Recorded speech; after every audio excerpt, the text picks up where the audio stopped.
Clean, however you say that, is a nearby town. The town is a fairly small one, only a few houses.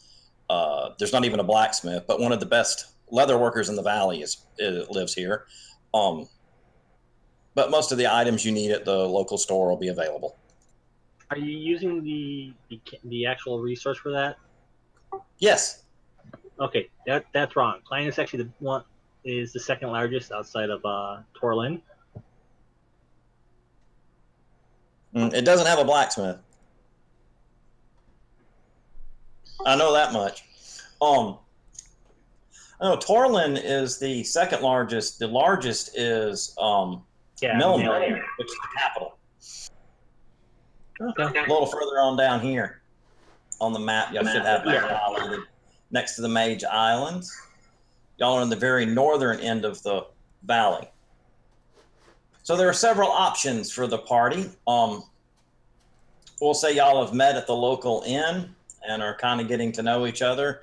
There has been a call by a patriarch of a small town known as Safe Haven, a little village, tiny little village out far to the east. They've had animals come up missing, and various the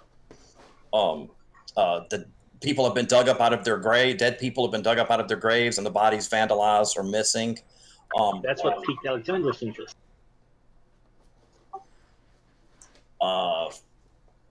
There is a local individual just a few miles away who wants to hire a group of adventurers to go in and clean out a castle for him. He thinks that he has purchased the castle and is putting out a reward for adventurers to go clean it out because of course, his buyer beware, and he bought a cheap castle thinking he was getting a deal, and it's full of monsters. That's why you don't buy cheap castles. Yeah, exactly, right. And there is word that has come to y'all from much further south. Torlin is experiencing some horrible, unusual weather. It's supposedly winter there, where in the rest of the valley it's summertime.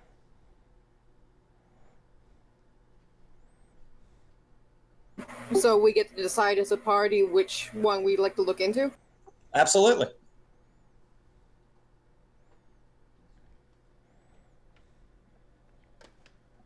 Well, friends, our graves are being dug up. And this is Alexander speaking. It usually means a necromancer, either priestly or wizardly. I say we check that out and put that fiend to his final rest. And when he speaks, he's got a slight sibilant sound to when he speaks. You notice that he's muffled. He's covered mostly head to toe. You just see his reptilian-like eyes. And he's got a trident next to him. This would be a good point for everybody to introduce themselves. Yeah, even though we're still missing some peoples. Well, I was kind of waiting on them, but they seem to be having some... They're restarting. They've disappeared and hadn't come back. They're restarting their system.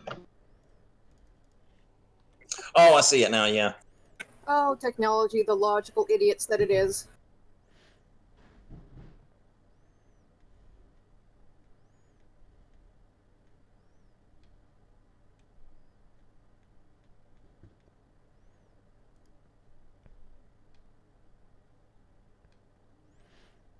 Okay, so I'll start. I'm playing Alexandros. He's a Diabolus wizard slayer. What's a wizard slayer? Just as the name implies, he goes out looking for evil priests and evil wizards and puts them down. That's a type of barbarian, right? Yes, it is. Okay. Even though he doesn't look it, he's not that big, burly-esque barbarian that stereotypical barbarian people think of. That's from the second edition Barbarians Handbook? Yeah.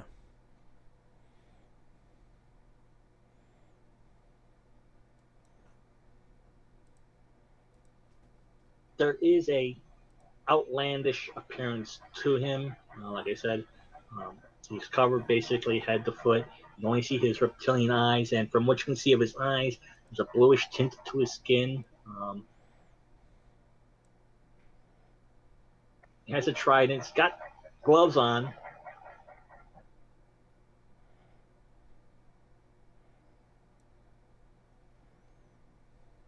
And he walks with some difficulty, even though he's wearing boots. Okay.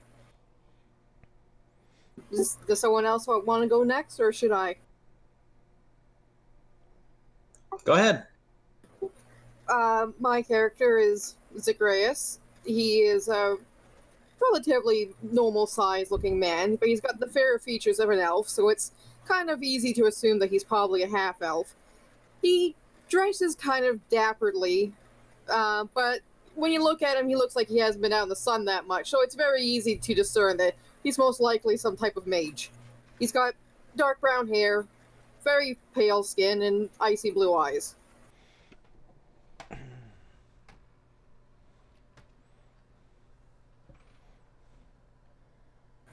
So he looks like a fancy bookworm. All right, you guys can hear us now, right? Yep. Yeah. Gotcha. We had to work so fucking hard for that. Welcome to the club. We were just going through our character introduction, so I was the second person, so you didn't miss much.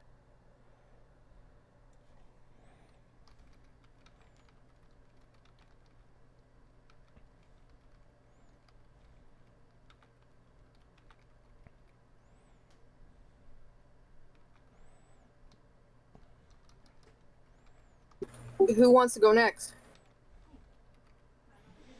Hi, my name is Josh. I'll be playing the Azamar paladin named Zalmand Amoroso. He's a young warrior with surprisingly silver hair and eyes. His mother was a human woman, and his father an Azamon from the upper plains. So basically like an angel, which would make him the AD&D 2nd edition version of like a biblical Nephilim. Yeah. Which Really the opposite of a tiefling. Yeah, I've played an Azamir before. Yeah. And his personality is going to be pretty interesting. I'm going to be acting sort of as an amalgamation of a lot of the characters played by Sylvester Stallone. And then I'm going to be using a lot of the humor of Andrew Dice Clay and a lot of the colloquialisms and slang used by Fonzie from Happy Days. And he's going to be sort of like stereotypically Italian, like Queens, New York type of character, verbally. And then, of course, I'll be playing him as your typical lawful good paladin from the Player's Handbook. There's really nothing special about the character, like kit-wise, but it's his race that sets him apart. Being the son of a celestial, he mostly grew up without a father. His mother raised him most of the time. And when he came of age, his father began making more of an appearance in his life. His father being a celestial creature sent by, you know, the good gods of whatever pantheon to protect the world from the onslaught of demonic and devilish forces. And that sort of swallowed Zalman's entire world, not having a father. So his father's been, for the last, 17 years or so, in an epic struggle against, the forces of evil. And he has now taken up arms to join that struggle with an adventuring group of his own. So that's the gist of my character. It's just kind of funny imagining a half angel with that sort of accent. Yeah, well, this character, in my own campaign, I like to try to give my NPCs more depth by trying to play them in other people's campaigns. And this character was actually created by a player about 3 years ago, and he played this character, I want to say like 2 sessions, and then sort of disappeared off the face of the earth. And I really liked this character, and I didn't get to see him play it very much. And the place where this character is from, everyone speaks with that Queen's type of accent in my campaign world. And that's how I'm going to try to role play him in this one, if that's all right with everyone else. It sounds interesting, so I'm curious. Yeah. So who's next? I suppose I'll go. I am playing Sparkle Flutterwing, the pixie thief. I left my village because I was bored of the happy-go-lucky life that we pixies tend to live, and I seek more out of life, more adventure, and I'm kind of I have the mindset of like a 6-year-old. A 6-year-old human, of course. Everything is a joke, everything is a game. At any point, I can leave the situation, so I don't really know fear. Hi, sweetheart. Oh, you little funny cat. Somebody else say the words now. Do the thing. Your turn, Joe. Oh, all right. Milo Goodleaf, Halfling Guardian. If anyone's not familiar with the Halfling Guardian, it's an NPC class that was presented in Dragon 129. They are basically their village protectors and defenders. They're essentially fighters with some cleric and ranger abilities mixed in with them. I haven't really settled on a backstory yet because the class sort of requires that the character is in one way or another, at least I would presume, connected to its village or its shire or whatever. So I want to work with Wes just a little bit on our setting to understand that a little bit better before I put something together. But it'll be pretty generic, set off on adventure. For some reason, that'll have to do with protecting his village. Otherwise, I don't have much more about his personality worked out just yet, except for the fact that I feel like a halfling guardian should be, take himself very, very seriously. He'll be highly devoted to his god Aberreen, who is the god of all halfling guardians, and I suspect that he's likely to get along with the paladin and similarly minded characters. Oh, I'd like to point out one thing. Molly and Joe and Wes know this, but I'm known to play rather quirky characters, so you guys will get to enjoy my quirkiness.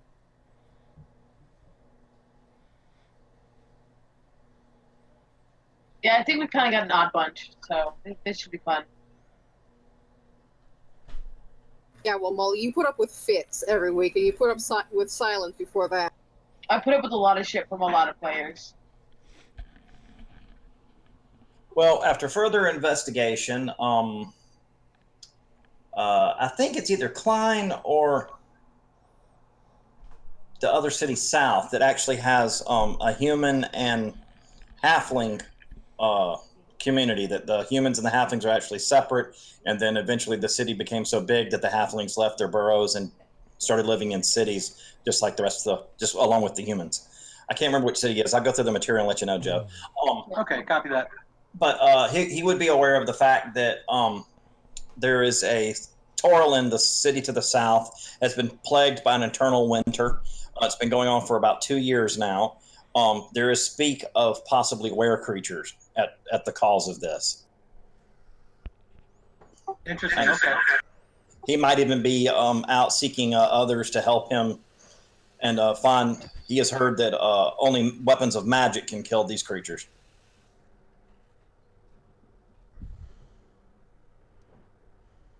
Which is one of the options I gave to the players. They could go south to the city to attempt to unfreeze the city. There is a local baron who has purchased a castle. He found it rather cheap and has always wanted to own a castle, only to find out his castle is possessed by monsters. So he must hire adventurers to clear it out. I was musing to myself. And then, the character, speaking my thoughts aloud as the character, the castle holds no interest to him, but where there's foul magics, that holds his interest. And then to the east, there is a patriarch who is begging for assistance. There is a talk of an evil wizard, possibly one of demi-human or even undead status.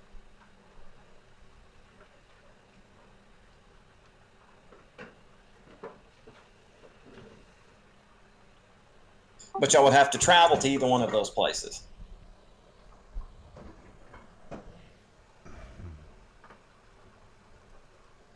But it's only 2 or 3 days. Okay, so what about the other characters, Pepper and Zane?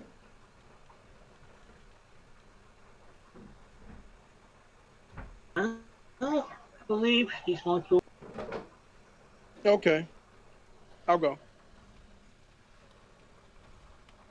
My character is Zion, who's just a fighter. He's a big guy, 6'8", 6. He wears like all black clothing, a mask, and he's kind of silent for the most part.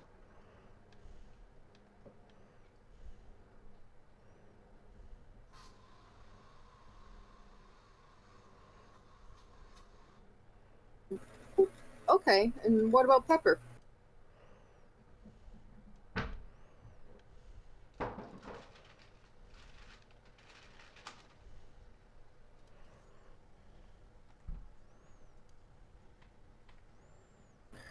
Is the user away from keyboard? No, I'm here. Pepper is currently slapping her face against the player's handbook at the moment.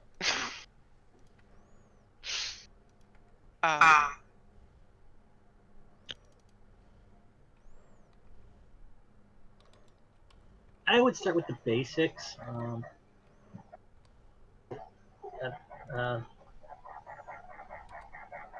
Just so you can read from your style with the 2E /1E rules.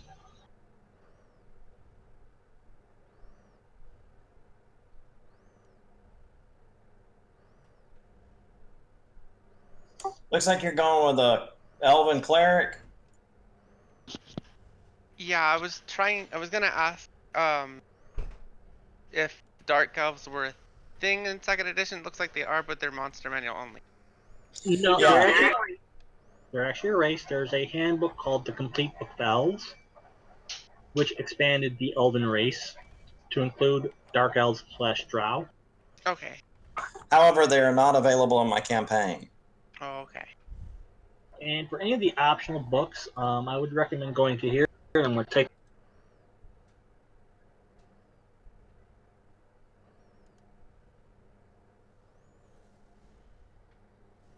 But if you're looking for a gray-skinned elves, there are the gray elves. The site that I posted into the Discord, that purpleworm.org/rules, that has basically every basic 2E book except for a few. Doesn't have Castle Guides, doesn't have the Barbarian's Handbook, and none of the campaign-specific books.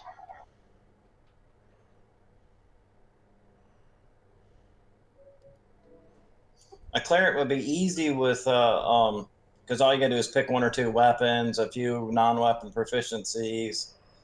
You got your hit points, you got your ability scores. We can plug in your saving throws later. We can just look them up in the book, and I can tell you what they are. What is the roll for clerics? Is it 3d8 times 10 for starting goal? 3d6. 3d6 times 10 for your starting gold, and then just use that to purchase equipment like armor and stuff like that. All right, I'll slowly work on it. Like, I'm sorry it's taking so long. That's all right. You were joining late. But you're going to be an elven cleric, Aaron Quill. Is that right? Yep, that's correct. So it sounds like we're pretty rounded.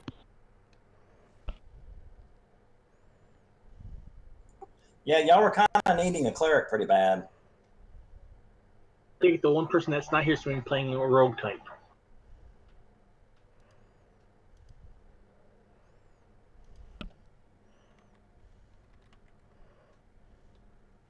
Well, at least we have a mage and a cleric. That's always helpful. We do not have a rogue.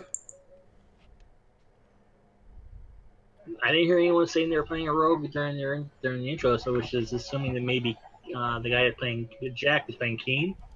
Maybe the rogue type. I'm not. Ah, yes, he was playing a rogue. That is correct. I don't think anybody else chose the rogue class, did they? I am. Yeah, I was I about am to a say, you're a thief. little sprite. That's right. That's right. You're a thief. So yeah, we got that covered. We got the core groups. We got all four groups covered. And then we've got the hybrids like the Wizard Slayer and the Paladin. This never happens.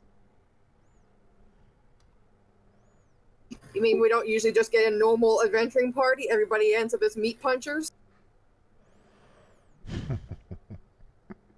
Meat punchers.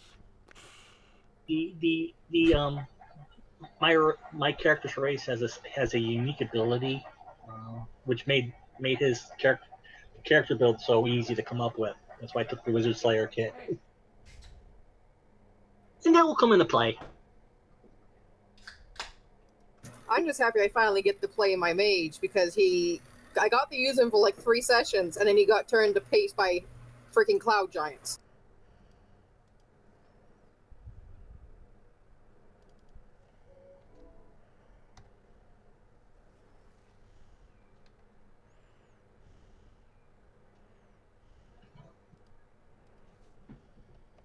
So you see, All right, Alexandros, he's sitting at the table by himself. He takes off his gloves, and you know he's only got 3 fingers on each hand.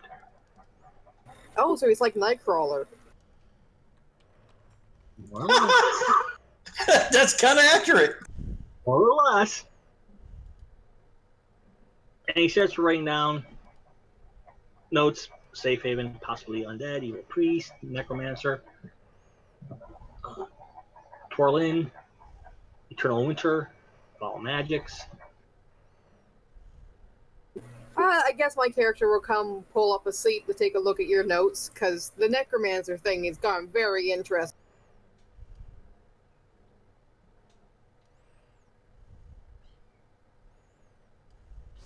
Can I help you, mage? That with a sneer. Oh, I just happened to see all your note taking, and I thought it was rather interesting looking, especially this report of alleged necromancer. That's always an interesting thing for a fellow mage. The black arts. He spits. They don't belong to this world, or any world. I suppose I can see your viewpoint, but death is a natural part of life, so understanding it just helps one understand living. Which I don't understand. When he's dead, one passes to the afterlife. Undead is not natural. I'm pretty sure a lot of those intelligent undead, like the vampire lords, would probably argue with you, but I can see your point. The dead know only one thing. It is better to be alive. Like I said, unless you're talking to a vampire, because they're rather snotty.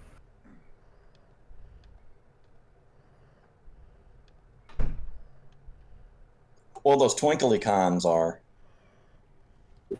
Wes, I swear to God, if you put twinkly vampires in, I'm gonna cry.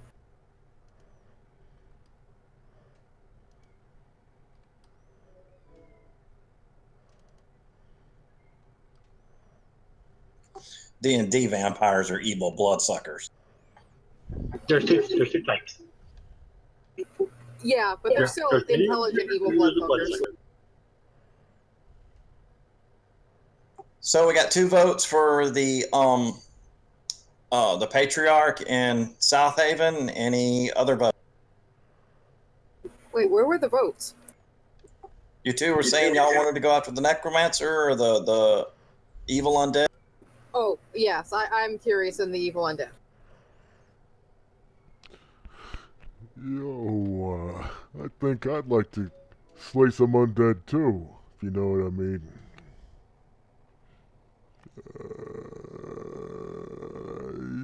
Yeah.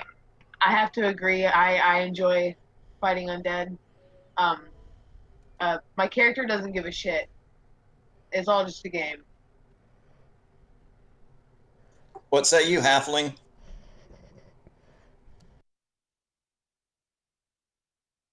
Evil should be thwarted wherever it is and in whatever form it takes. I have no problem starting with the undead. Very well then. The 2 choices for travel will either be by river. You can see the Drake River there. It goes down to the East Drake, and then into the Galantine Forest, which is where the Sprite character is from. She is from the the southern end of the Galantine Forest, near the Elves Holding.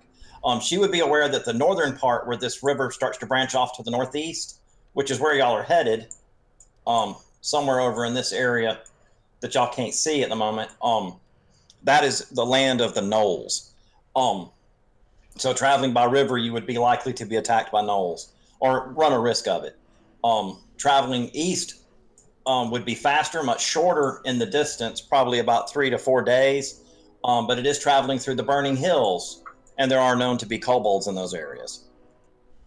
So that brings up the question, which is worse, possible drowning in gnolls or kobolds? Well, it's about 40 to 50 miles by river, about 30 to 40 miles by land. So pick your poison.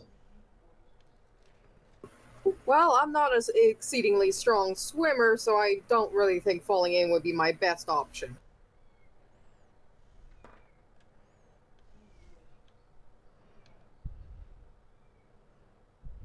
Might as well take the direct route.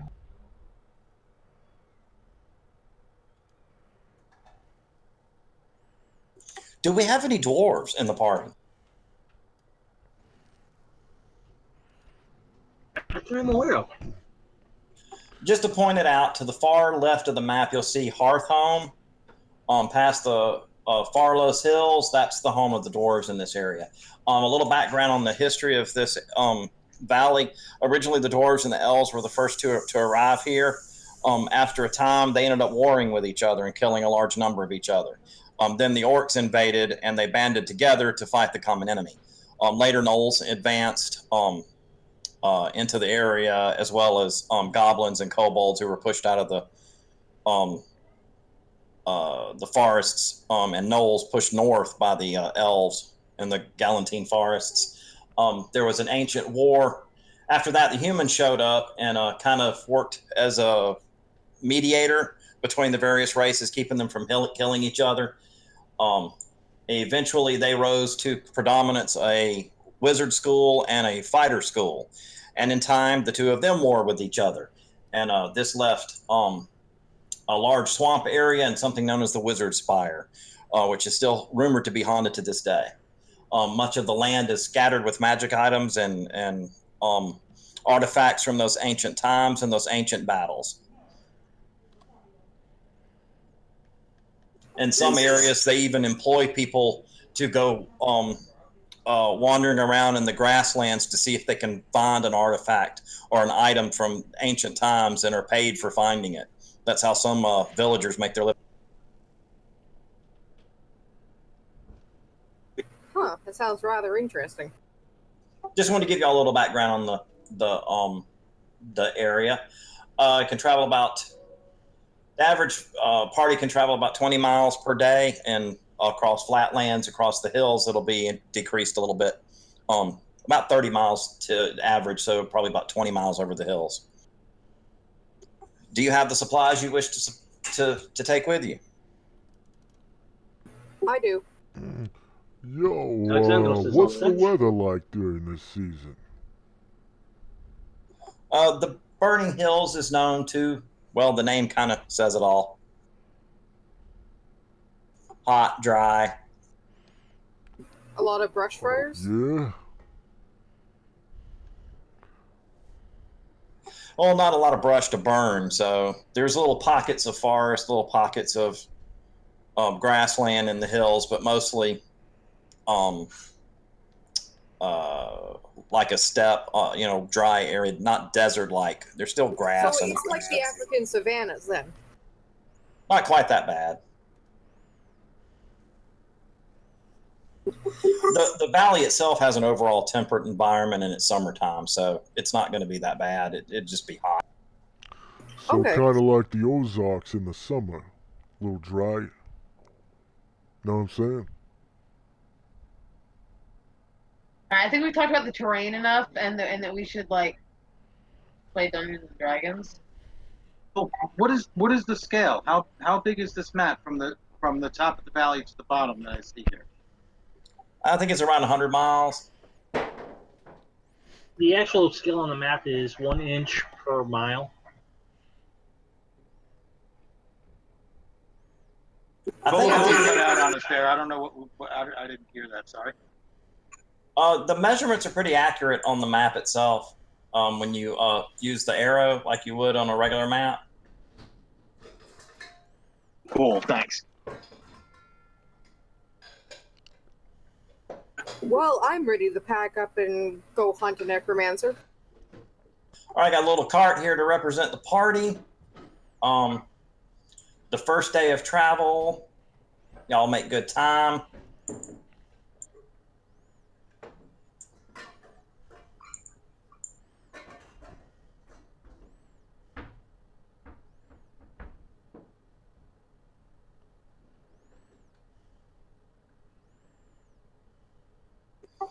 So are y'all going to make camp or continue on through the night? How are y'all, what kind of watch are y'all going to use? I'll volunteer for the last watch so that the spellcasters can memorize their spells.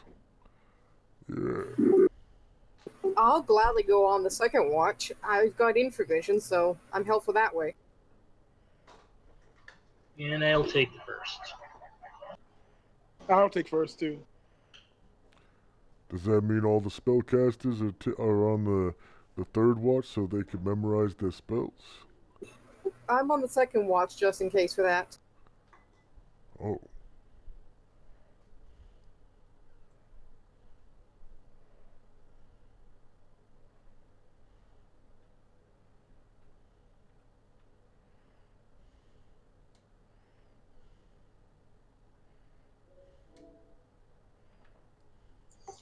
The night passes uneventfully regardless.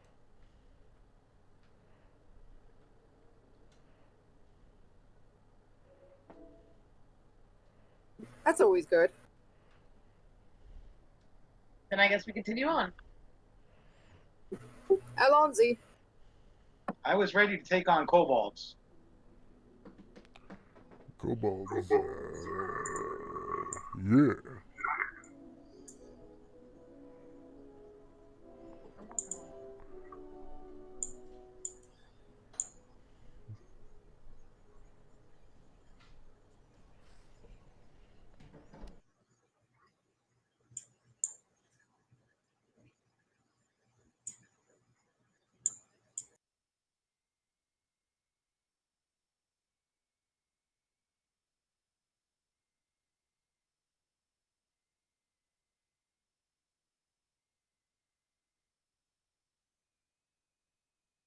There we go.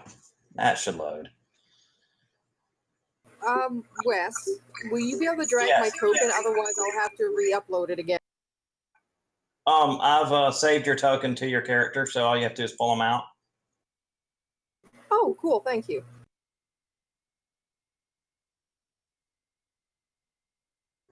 Just establish your marching order.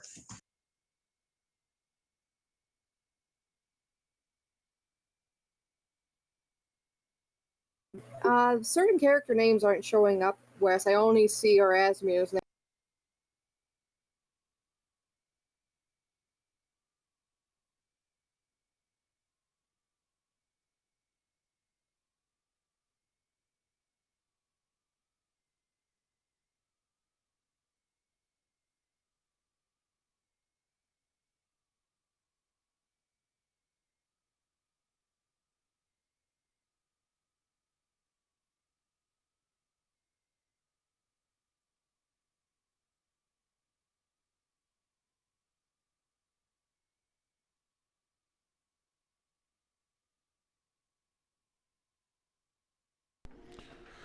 Yo, Fix all that. if you GM me real quick, I could fix all of that for you. Know what I mean?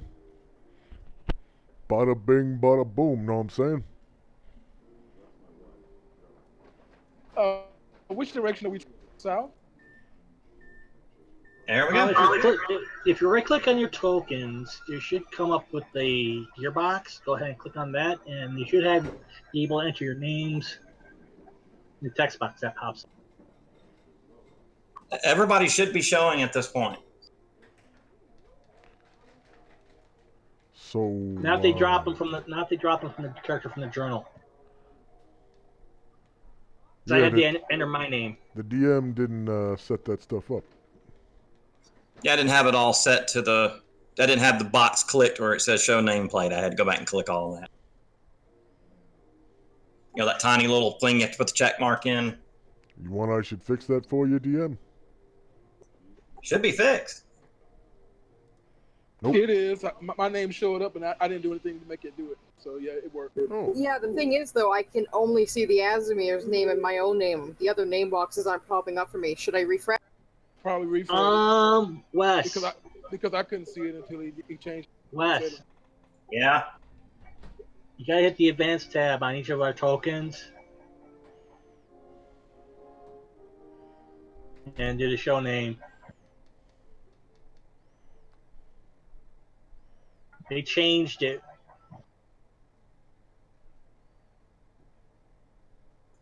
Does that fix it? Got Zion.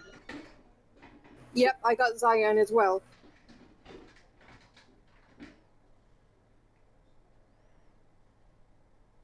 And Alex.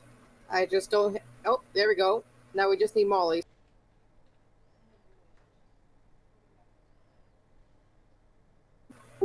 All good on my end. I swear they just can't leave shit alone, can they? They have to keep adding extra stuff into it to make it even more difficult, right? And who's the guy with the... That's me. Okay. And I had fixed your character sheet, and it's all jacked up again. Swear I didn't touch it.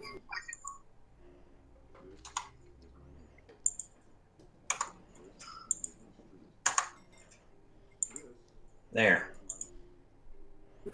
Thank you. Wes. That white aura around Alexandros, that's his permanent protection from evil. Okay.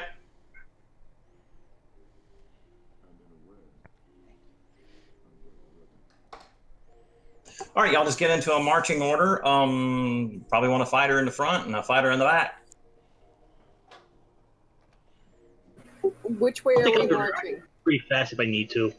You're traveling east, which would be to the right side of the page.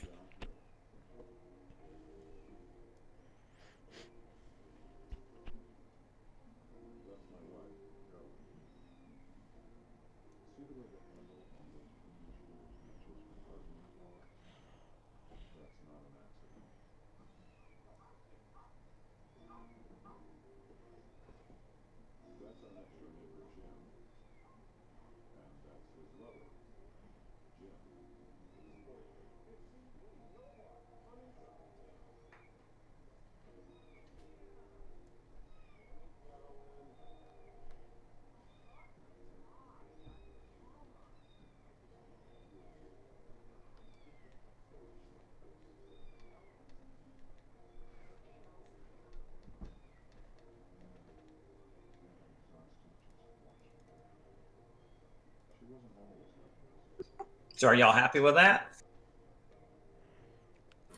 Yep, I mean, Yeah. for,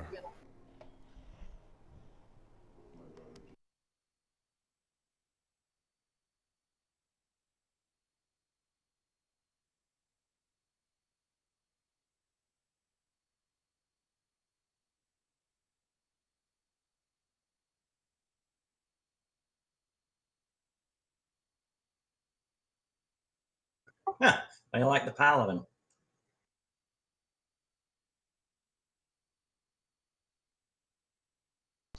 Two What's that, arrows boss? from two arrows coming from this direction whiz past the paladin. Good thing I got that shield.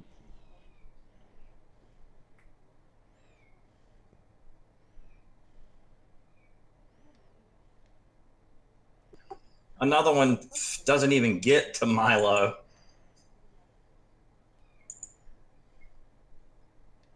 And one lands at Zion.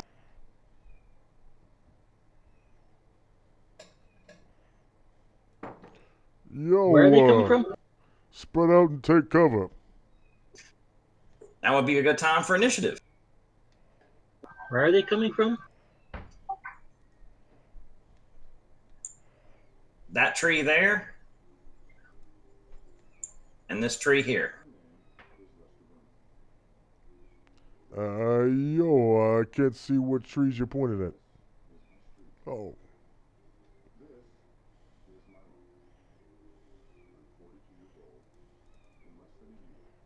You should be able to see the thing shooting at you now. Yep. Yeah, I see him now, boss. it looks like our elven cleric is ready, Wes. There was a message in our chat. Go ahead and put him in. We'll worry about the saving throws later if you need them. Yeah, because I don't think I have those in. Where's the initiative macro?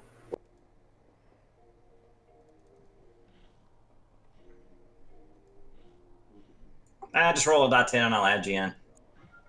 Pepper, saving throws are in the combat chapter, table 64.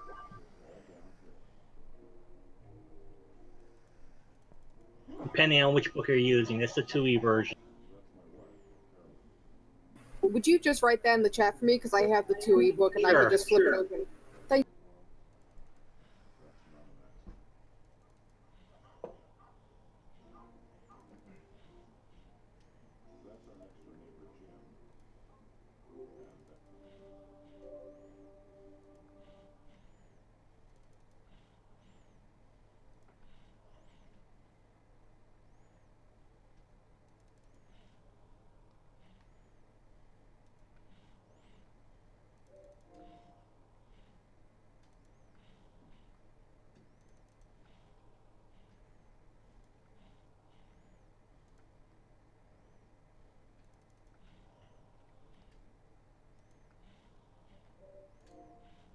Yeah, it's chapter 9, under combat, and saving throw.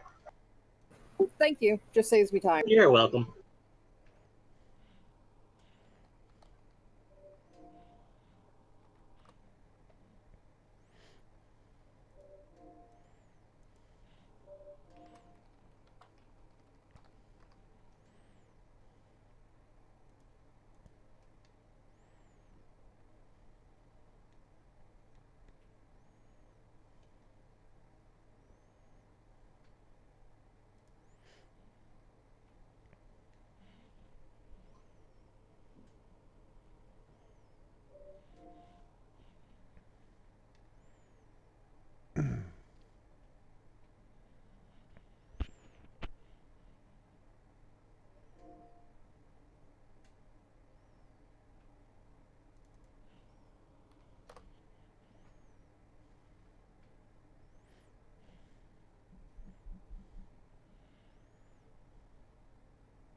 I was having problems setting up the initiative macro. It wouldn't work the way I wanted it to.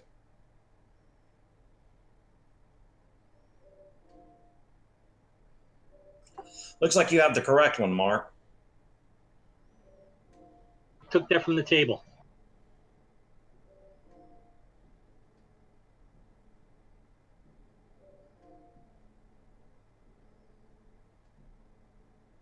I rolled that off my sheet, so. That's true. You can just roll off the sheet with whatever weapon you're going to choose. So Milo, Sparkle, Zegris, Zion, need a roll. So, wait, what do you have me do? Roll for initiative. So I if you thought look I on did. your- Okay, if you look on your character sheet, in the weapons table, the last thing on the weapons table should be a die roller. So the 10 I rolled, we need to roll that over. Yeah, if you look on your character sheet in the weapons table, Is that correct? Yes. all the way at the end, there's some die rollers. One for each row, which corresponds to each weapon that you may have. That's why I like the sheet, because it's built in. Just click on that die roller. If you have the speed factor filled in, it will roll via proper initiative.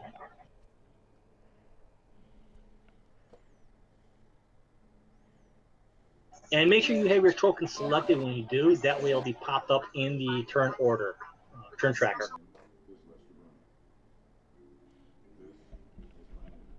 Or now you say at the very bottom of the. In the weapons table of the, on the far right of the weapons table on your character sheet.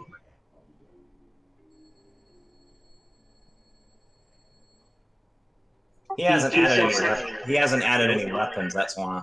Yeah, I got macros. Weapons. I didn't still need to do. You got one for the initiative. No. I have macros for my weapons, so I didn't put. One more.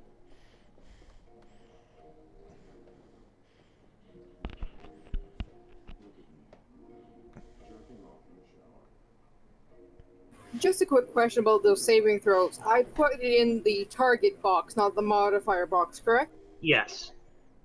Okay, thank you. I was just double checking.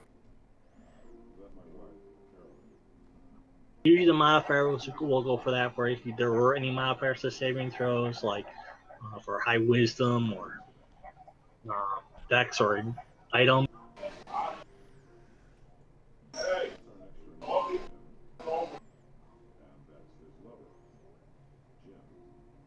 What's your armor class, Zion? 4.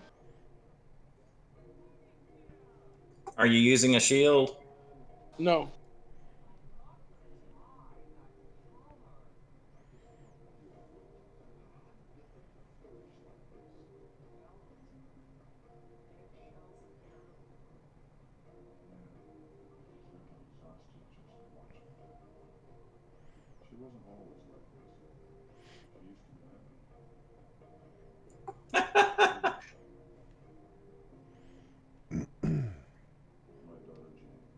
Are you turning undead?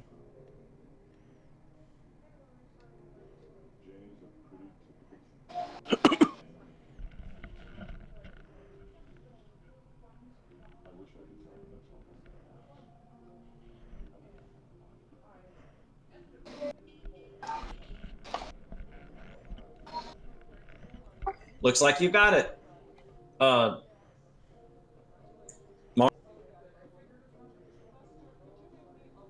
Okay, even with you, so you're using higher. I'm gonna send a short bow his. I'm gonna send a flight arrow his way.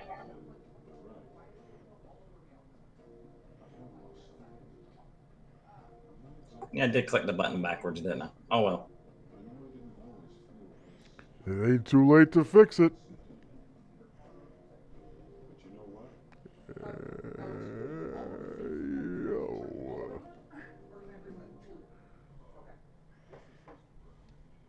That would be a hit.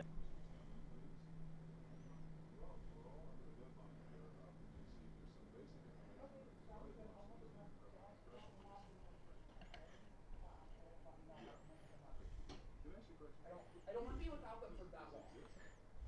Telling me to get rid of all my entertainment. All right, thank you, Lori. You heard him, but he's still there. Okay.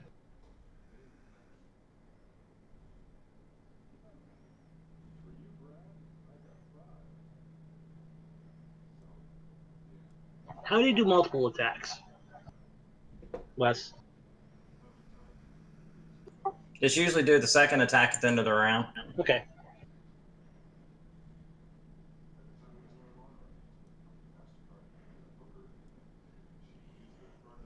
So which one did you hit? The right or the left one? Down to the south.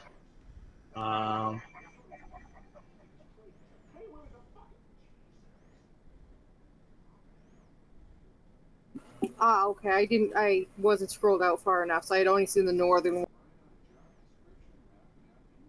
I'm sorry, you do end of the round for missile attacks too? For the second shot, or you can just do them all at once. It's fine. Because I get 4 with my darts. Yeah, your first one would be at the beginning of the round, and then the rest of them would be at the end. All right. Yo, this little cobalt freak is coming up to me. Yeah.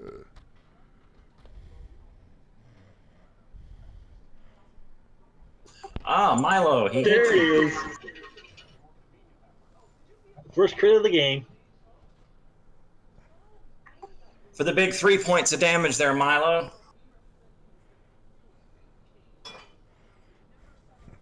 How convenient, my target comes right up to me. Yeah, bada bing, bada boom. All right, Zagreus. Yeah, I'm going to attack the one by Milo with my magic missile. Because I'm a level 1, that's just a D4 plus 1, correct? Yep. Correct.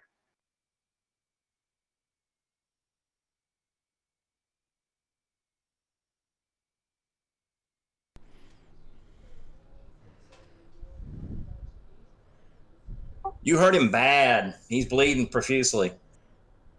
He's kind of like wobbling on his feet. Good.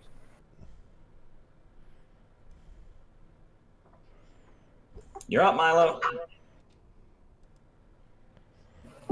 Cut his head off.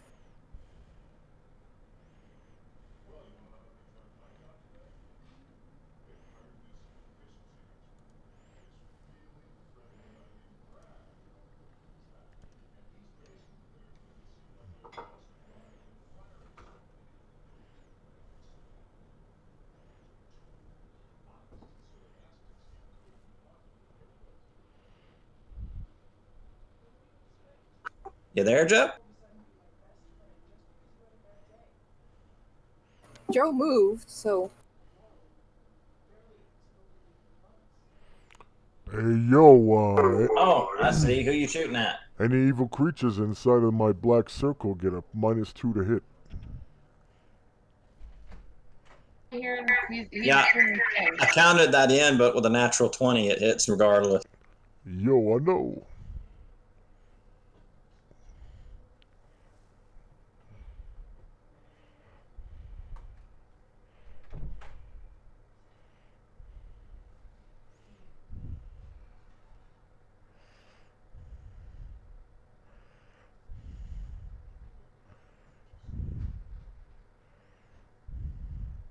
No one is hearing me right now. Is that right?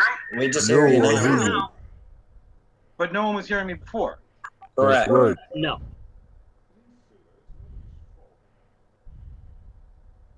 So it looks like when I can't. It looks like my computer won't let me have.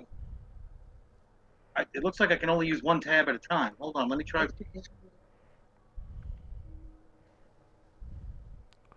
Yeah. How about so now? You can hear me? you're gonna have to disable I push hear to you. talk. You're gonna have to disable push to talk. No, it looks like I just have to make sure that the Discord app is on top. You're hearing me now, right?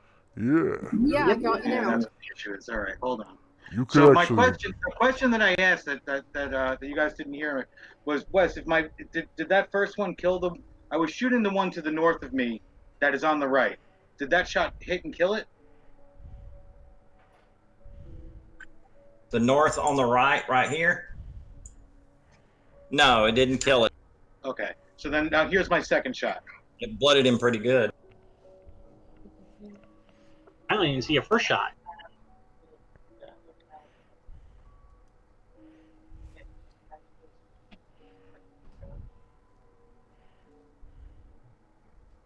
Hold on.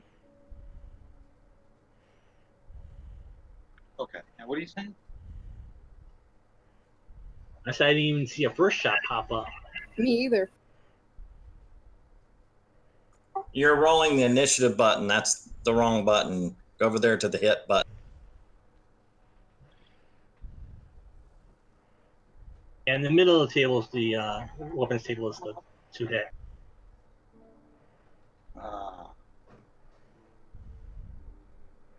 I am super not a fan of this yet.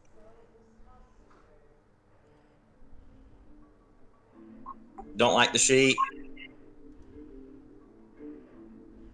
I think Not I at can all, switch not them at over, all. but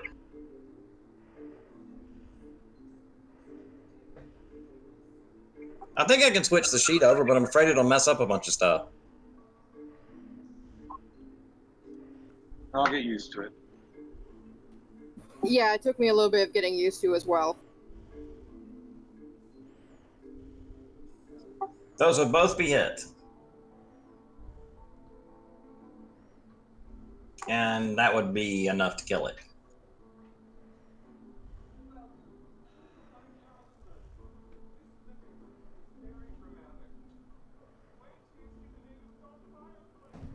All right, Sparkle.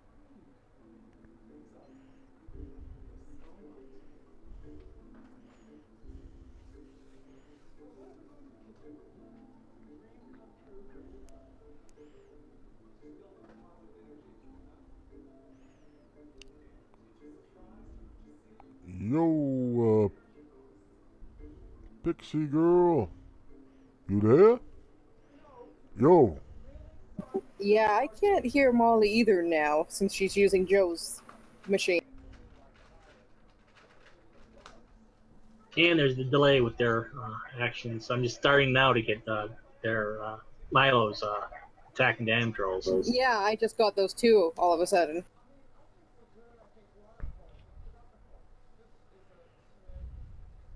There must be some sort of latency problem on their end, if that's the case. Hey, were you guys hearing Molly just now when she was talking or no? No. No. She didn't even light up. Discord only works half the fucking time. Something's wrong with it. This is why I don't fucking use Discord. It only lets you talk sometimes. Sometimes it lets you talk when the fucking roll 20 pages up. Sometimes it fucking doesn't. You're not even in the chat. You're talking through Joe's mic. Yeah, I know. We're sitting right next to each other. We've got the laptops, both of them sitting next to each other on the couch. Yeah, so they're sharing one Discord. Yeah, it's just easier for internet purposes. We're both on the Wi-Fi, so it would lag.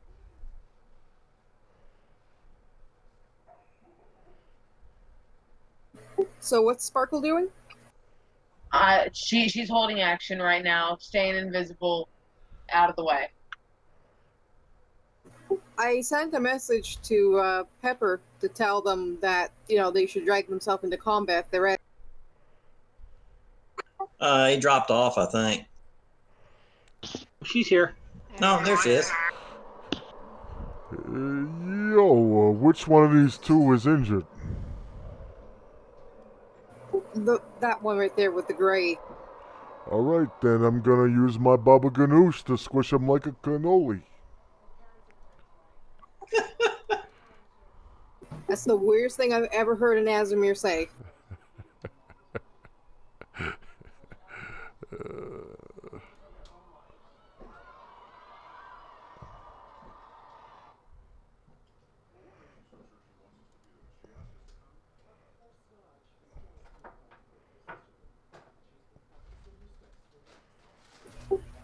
Wes, we have to get Aaron into the turn order somehow. Working on it.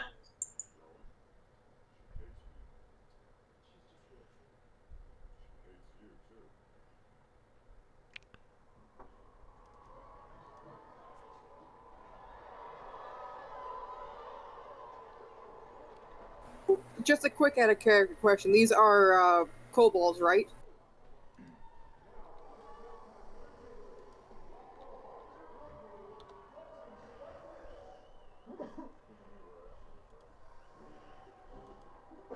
Correct.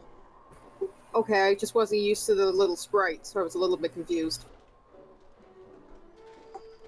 AC of 9, that'll be a miss.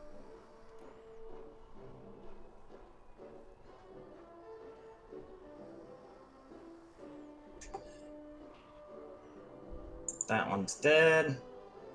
That one will shoot an arrow. And that one will shoot an arrow and miss horribly.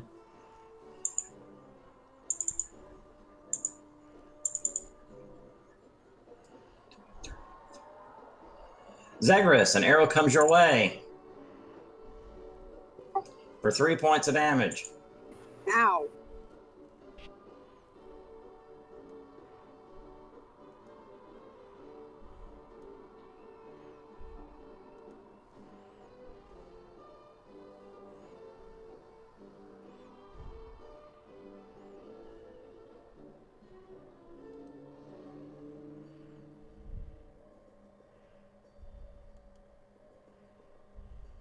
That is the one on the Paladin. Ah! Not with that roll.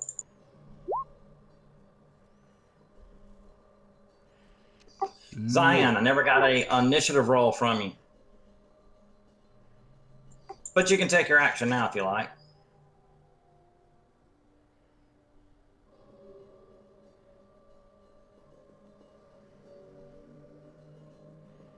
Okay.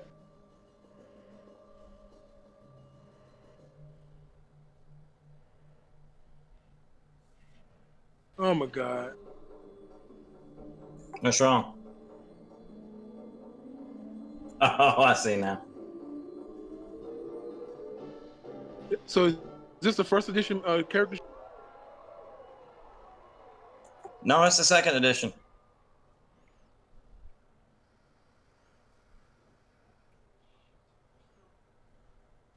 Just roll a d20.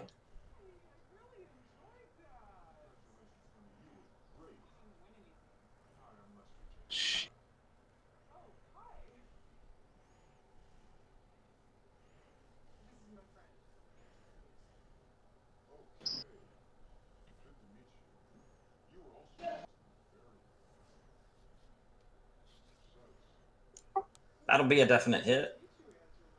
What? Yo. Who are you shooting at, though? The kobold that shot at me.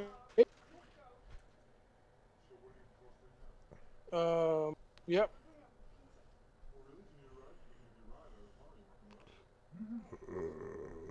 Yo.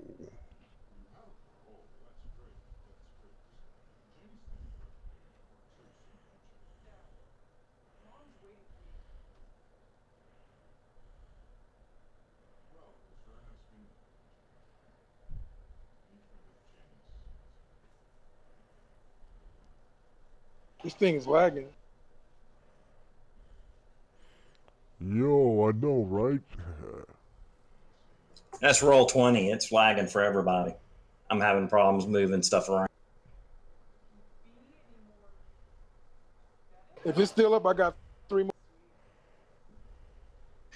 And he falls out of the tree. All right.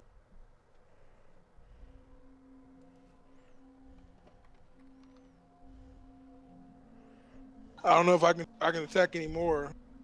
That was the one I was, because he hit me.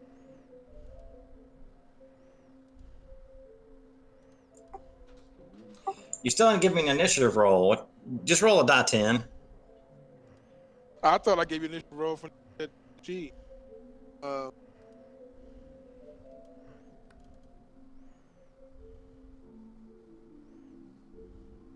Then when I saw the 0 in the turn note, I figured I guess I rolled a 0. You can't roll the 0, though. Yeah. Well, then that makes it your turn then, because I recorrected the thing and did it from the top like I should have. Actually, I get a second attack. Yeah, go ahead and take your second attack. And I believe he has 3 more with the darts.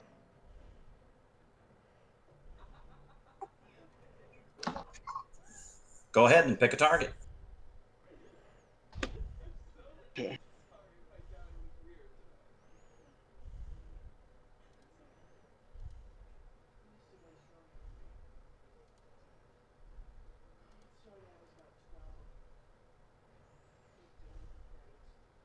The map just crashed for me and I can't reopen it. Yeah, I'll target this one here. Just try refreshing the page to see if that might help.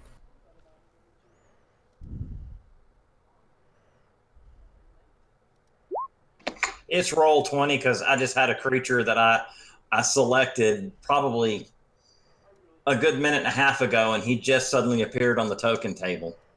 I just decided to leave him out of the battle because I couldn't get him off the damn GM screen. They must be experiencing high traffic tonight or something. So did that AC7 hit? 10-4. Who are you shooting at? Alrighty. And no, that one wasn't the one that hit. You hit the other one. So he's still there, barely. 31. You shooting at the same one? Yep. Fuck. That drops him because he only has 1 hit point left.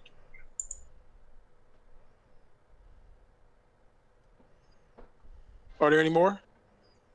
There's the 2 in front of the paladin, and there's 1 over here. I didn't get him in the initiative order because he just now appeared. I'm not gonna throw it in melee. I know how bad that. So I'll be done with that. All right, Sparkle, your turn because those 2 are dead.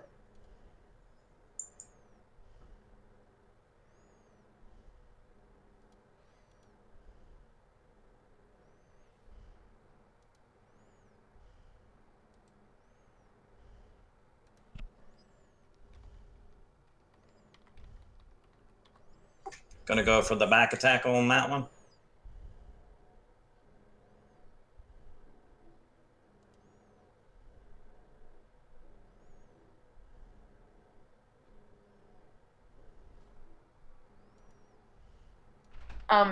So I'm gonna come over to where my token is. I was right here, and I'm gonna move over to here and polymorph at will into a lion, and drop down on top of this kobold. Claw bite. Aw, kitty. Give me some rolls. Oh, magic.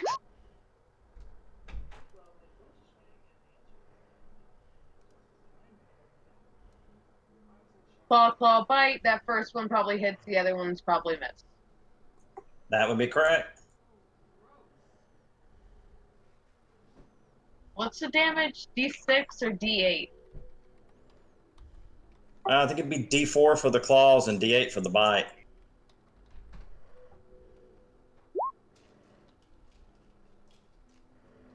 And that kills him because he had already been hit by a magic missile. Beautiful. Finish him off, Sparkly.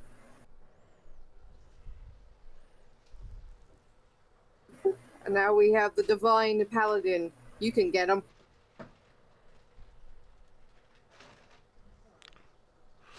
Oh yeah. I'm gonna squish you.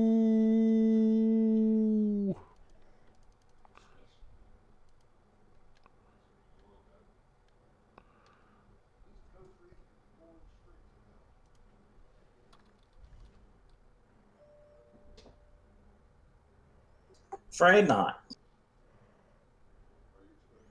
Damn.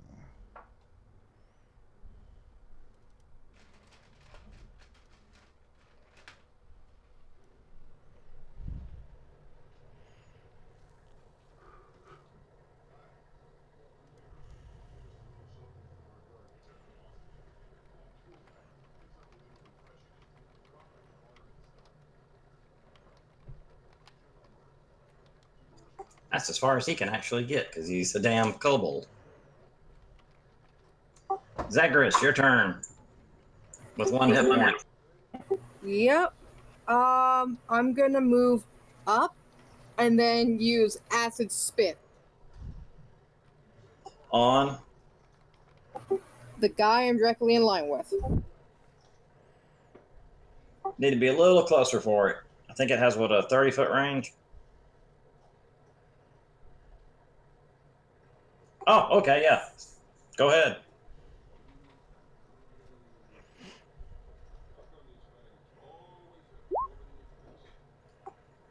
Is that the one that requires it to hit?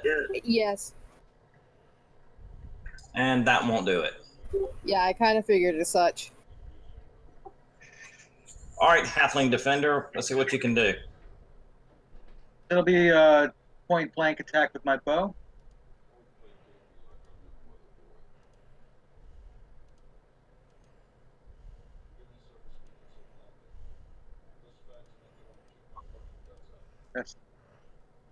That's the first one.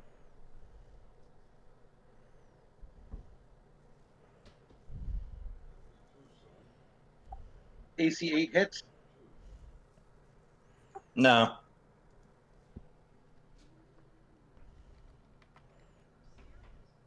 AC 8 hits, Wes?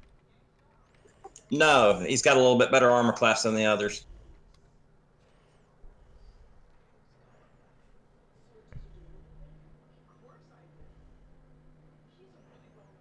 That definitely hits.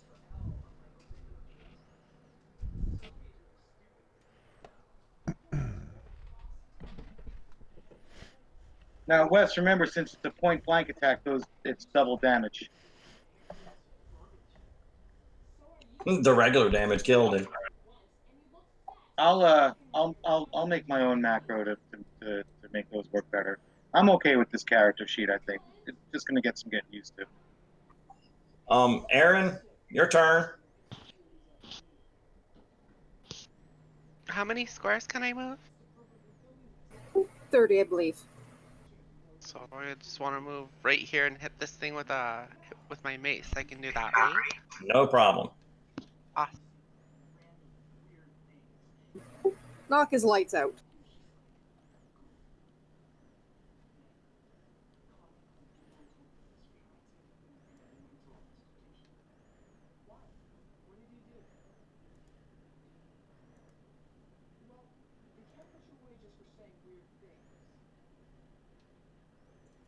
See where to roll to hit on your character sheet?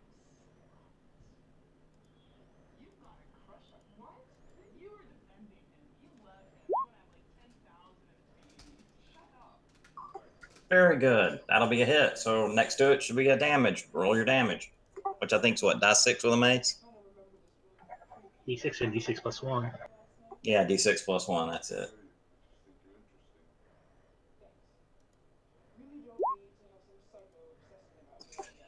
And the cleric crushes him. Good work. Now, if anybody could patch me up, I'm rather bloody around the edges. I go try to retrieve my arrows and mutter something about foul magics being cast.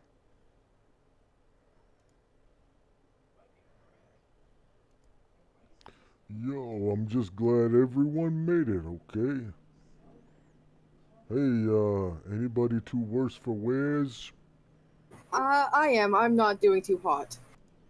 Yo, I can certainly heal you if you need. I would much appreciate that if you can. Yo, I'll lay hands on you. Well, whichever one is the weakest of the two, we should save a more powerful version for, a bigger battle. Yeah, probably mine. Mine are pretty bad, or weak, rather. I'll take the clerics. You keep your lay of hands for now, okay, Paladin? Okay. Suit yourself. And that's a cure minor wounds, correct, Wes? Cure light, yeah. So that's a 1d8, isn't it? Whatever Aaron's using, yeah. Okay, I was just, trying to help out. I thought it was 1d6 plus modifier. Yeah, 1d6. If you're using Cure Light Wounds, it's 1d6 plus your level, which would be You 1. could change So it. 2 to 7. Oh, it's not affected by your ability score? No, just your level. Your ability score affects how many times a day you can cast it.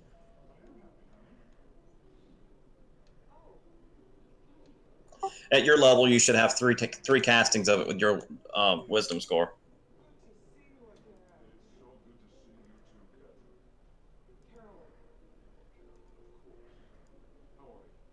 So if you would just roll that up, I can take whatever HP it pops out. I'm trying to figure out how to roll a 1d6. Just hit the slash R, and then 1, and then D, and 6.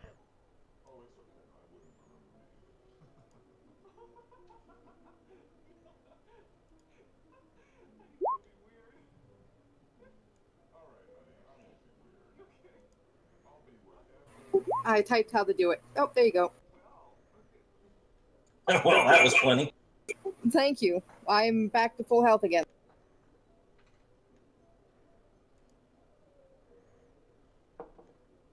You're quite welcome. Righteous Rain might run a marathon now. I feel so good.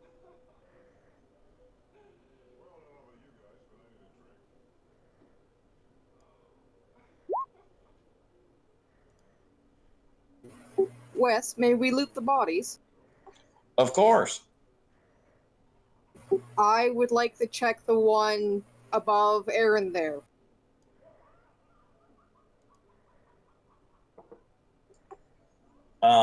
He has a shitty wooden shield and a half broken spear and a loincloth that's thoroughly soiled. No pouches or belts or hides or anything. Nope. Can I knock out his teeth and take those? You're more than welcome to. It is every player's right to deface the bodies of their kill. Okay, I'm gonna collect the teeth from the various remains. So how many teeth do you think I would come out with if I went around to all of them? Around 20 or so, I guess. Hell, I don't know how many teeth the fucking kobold has. Okay, I'll put down like 25. Detestable. It's called recycling. Not that they came in play because nobody advanced on them. Y'all did quite well with that.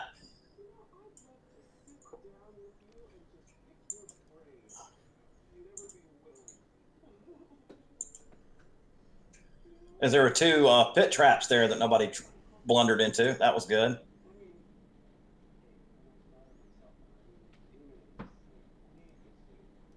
Am I able to retrieve my 3 arrows? 4 arrows, sorry. I mean, it's a good thing I didn't sit, one square to the left. Yeah, that would have been bad. Yeah. You're able to get 1 of the 3 back. And what about me? I fired 2.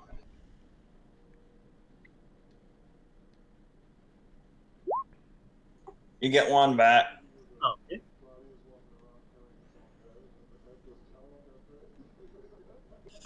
And let's roll for those darts. How many darts did you throw? 4?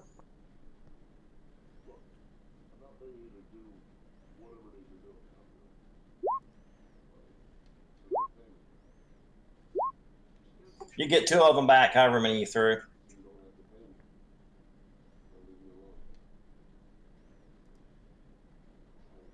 Zion, you there? Yeah, I'm here. I only threw 2 because after I killed 2, the other one melee. All right, then you get 1 of them back. Or you can get both of them back. That's fine. Awesome. Collected all together, they have about 10 copper pieces. Oh, dang, I don't need that. Plus odds and ends of things like dead, dried up rats and the claw from some poor creature. It's so shriveled it's impossible to tell what it is. Yeah. wads of hair and pieces of fur from God knows what. Now, you said there's a dead rat. What condition is it in, Wes? It's mummified, dried up like a old nasty thing that's been sitting out in the sun. So it's not something that would be usable for my circumstances. It's probably got mold and possibly carries some sort of disease. I'll leave it then. It's not going to be much good if it's all beef Oh, jerky. for your spell, yes, you could use this. You could use the skeleton's still intact, so you could use it for that. Oh, okay. That's why I was wondering if it was past the point of no return. So I'll take the mummy rat.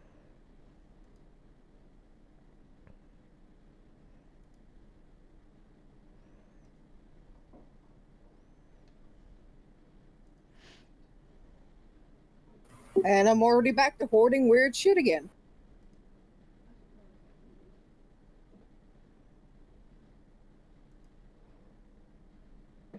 Yeah, I retrieve any arrows from the kobold from here too.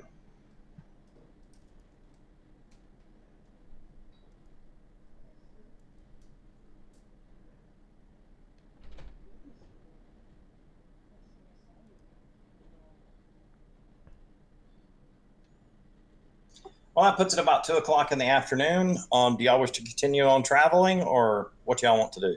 Yeah, might as well push on. I don't think we need to rest yet, do we? Well, I'm out of my standard spells, but I can still cast a bunch of lower ones, so I'm okay.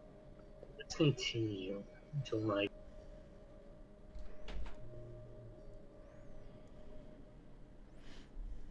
Y'all travel on. Y'all reach the river that crosses and decide that it's probably a good place to make camp, as it's getting close to evening. And you can refill your canteens and such with water, refresh yourselves, bathe off the dirt and dust and all the kobold blood. I go off a little ways where I believe I can get some privacy. Take off my boots and just stick my hooves into the water to cool my feet.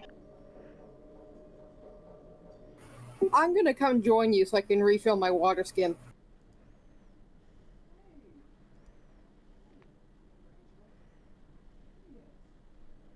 And I don't do that. I just go off on my. You just saw my character pick up a dead rat. I don't think he's gonna judge you if you have weird feet.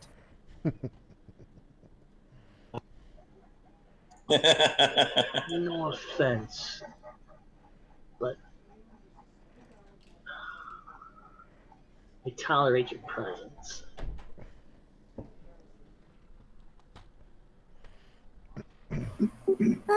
The world is interesting. I won't bother you. I'm just gonna get some water and I'll leave you to your soaking. And with that, Zagreus, fills up his water skin and heads back to the rest, seeing how our adventuring buddy wants some time.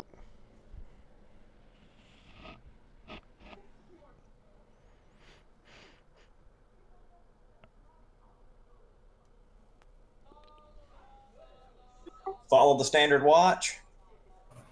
I'll do Yeah, my after I second. come back, put my boots on.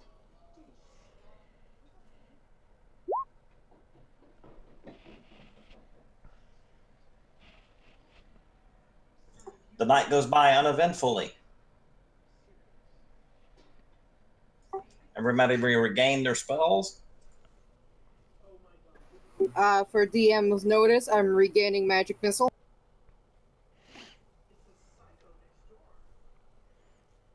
Now, how do we cross this river? A few quarter of the mile from where you end up finding it, reaching the river, you find a forging place, a bridge, a rickety little bridge. You can tell it's used for transporting goods back and forth. Probably not used very often. It's in rather mediocre condition, but it's enough to suffice safely to get you across the river. Although you'll have to go single file.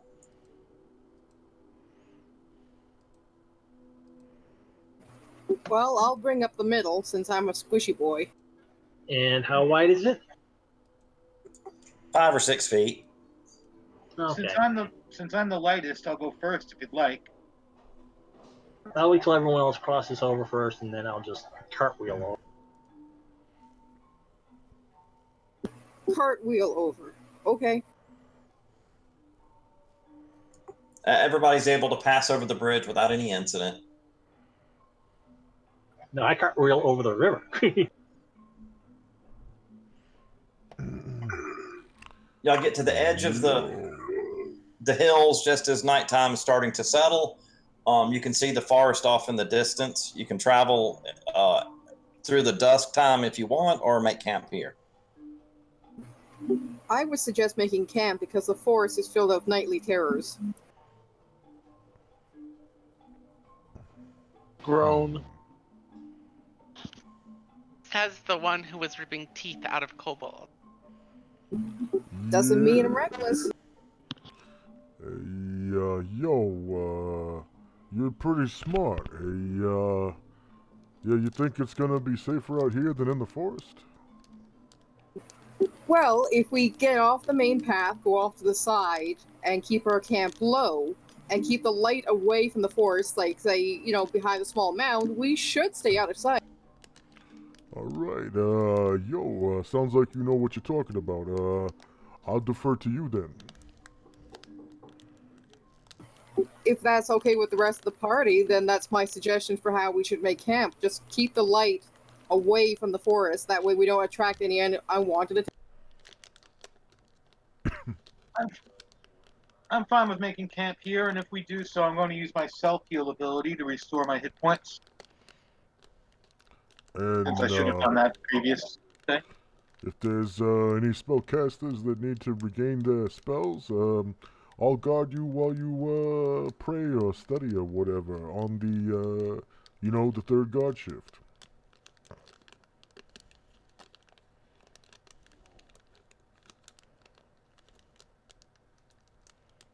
I should go pray and get my spells back. I'm fine for mine, so I'll just hang out with the paladin. I'll take second watch.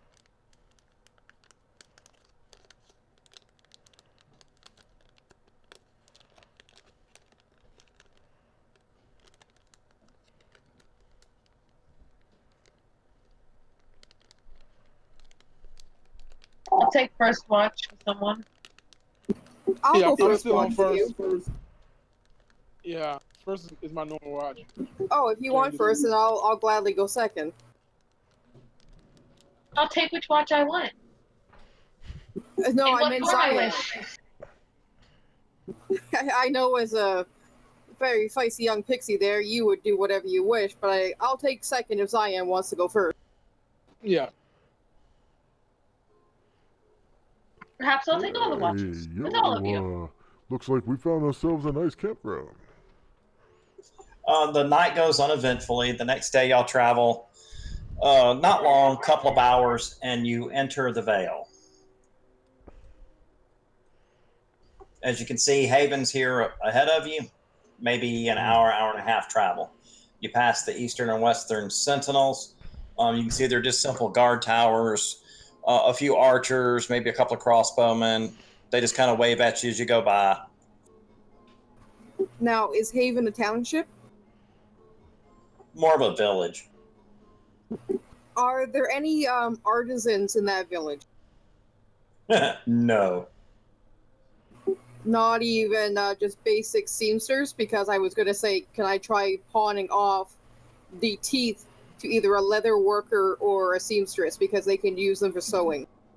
It's a village of mostly farmers. Hey, this is a pretty nice little hamlet.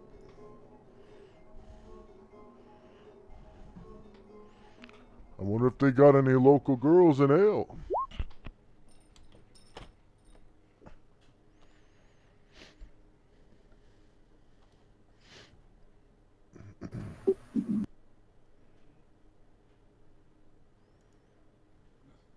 Is there any public records buildings in this town, West, like a small library or something? No, it's a very small village. Only a few houses, a town square, a small church, the mayor's home, and the barracks for the guards of the towers, and the mayor's home. Hey, yo, look, they got a church over yonder. I think I better go pay my respects. Do we know to what deity this church is dedicated?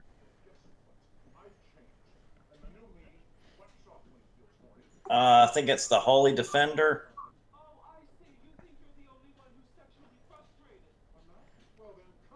Yeah, that sounds about right. Hey, yo, cleric, what was your name again?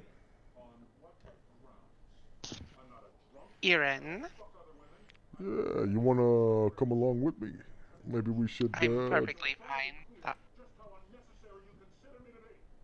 maybe I we sh- suppose. we should go say a prayer.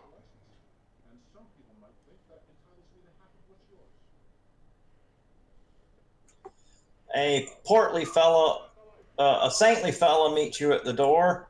Ah, yes, yes, y'all must be the ones I was told was coming to us, that my auguries have foretold. Come in, come in. Yeah, I'm the chosen one, the one that God himself told you about. Yeah, I came to tithe 10% of my funds here. I got a gold coin here. There you go. And I got a silver coin here. There you go. Bless you, my child, bless you. Bless me, Father, This is- for I have sinned.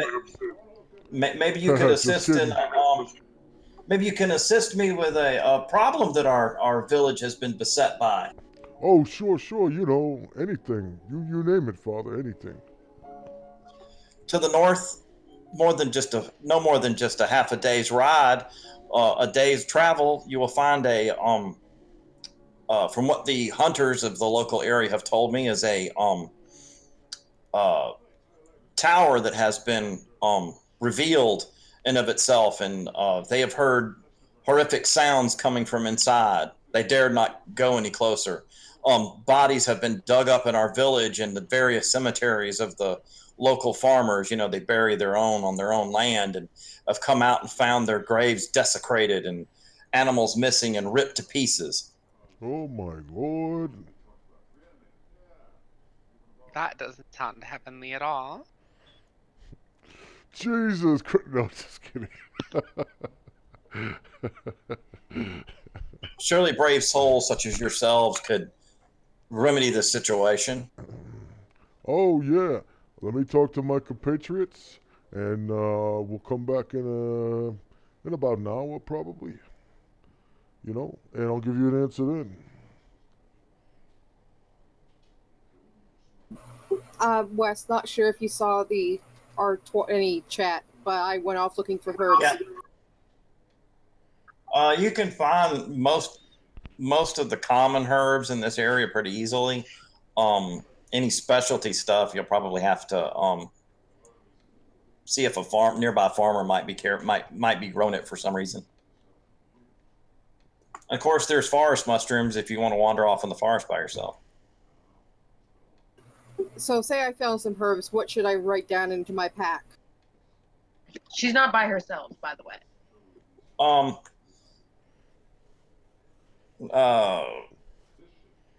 Standard herb packets. You can use them for like healing purposes or medicinal purposes or treating poisons. Usually get about 10 applications out of it. Okay, that's all I wanted to know.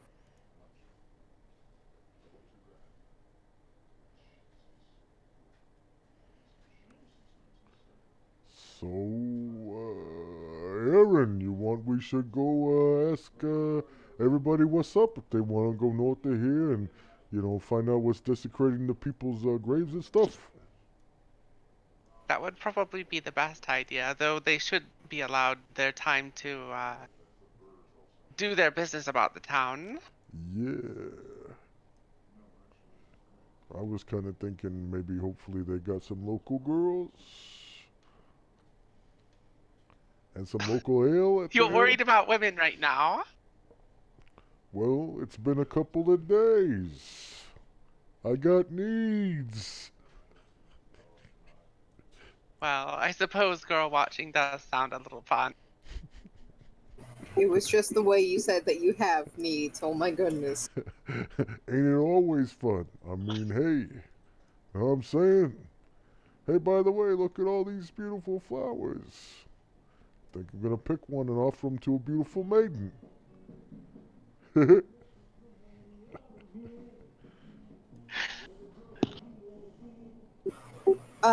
Wes, could I take this time to prepare some of those herb packets into healing poultices?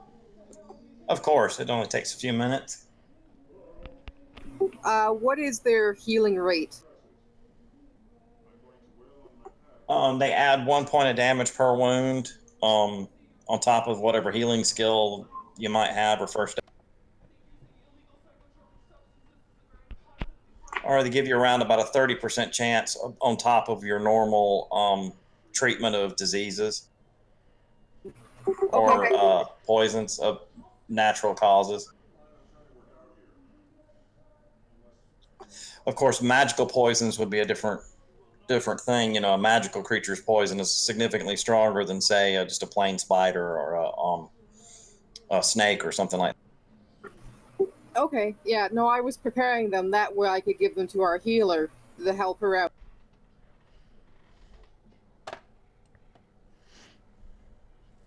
So, Aaron, when you get back to the rest of us, I have some goodies for you. Awesome. As I said, there's not much in the village at this time of day. Early in the morning, everybody's out in the fields now working anyway, except for the priest and the mayor and a couple of guards. So, typical farming hamlet. Yeah, basically.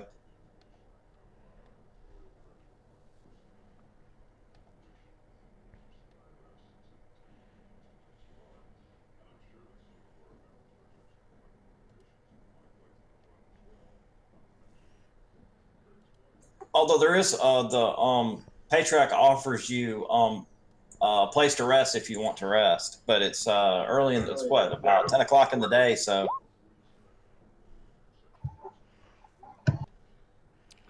We might take him up on that offer when we come back in about an hour. After talking and to he my gives you a map that shows you the pathway to the rune tower there north of y'all, less than half a day's trip. I put up how many I'm giving to you. So you should make sure you write those down in your pack, Pepper. That way you can help people if they get poisoned or hurt. It will up your healing a bit. What are they? There are 3 doses of healing salve. Healing salves. Okay. I will put those back.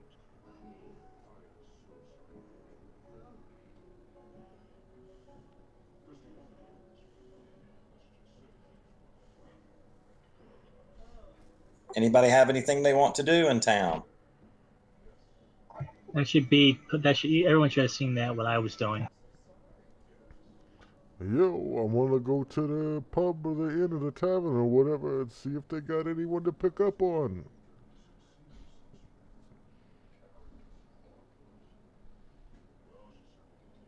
The town to see what now? To see if they got a tavern with girls or something.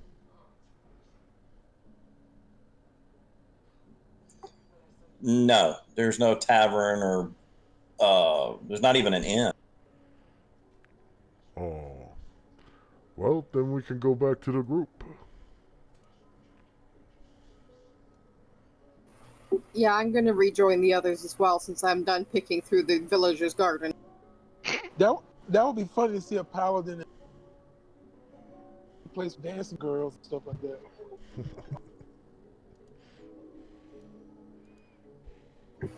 That is kind of a funny thought, thinking of a paladin flirting around, because I'm so used to paladin players being so stoic.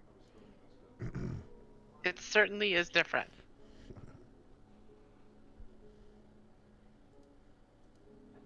Y'all good, Joe and Molly?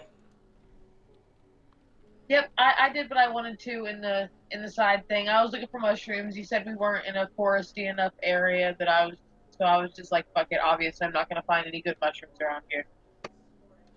Same, I'm good. Well, any of the really good mushrooms, the local villagers would have already picked it. You might find the occasional shroom. Well, you can tell by the way I use my walk, I'm a woman's man. No time to talk. Music loud and a woman warm. I've been kicked around since I was born. Oh, great! The paladin becomes a bird. Oh god, the paladin is swaggy. That's really funny because an NPC for the campaign I'm working on is a bard turned paladin. Mm. So if y'all are ready to head to the Ruined Tower, I will move y'all over to that. I'm ready.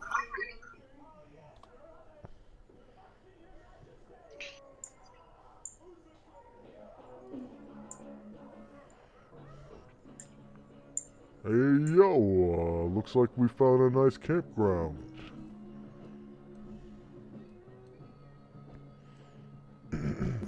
I think we're supposed to go in the tower, not camp outside it.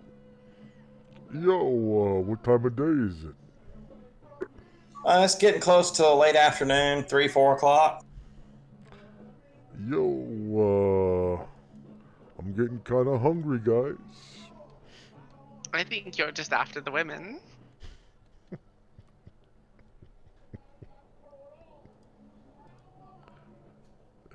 Yeah, maybe you're right. Maybe we should go. Oh, the cleric would have offered y'all food before you went, so y'all could have eaten a nice beef stew.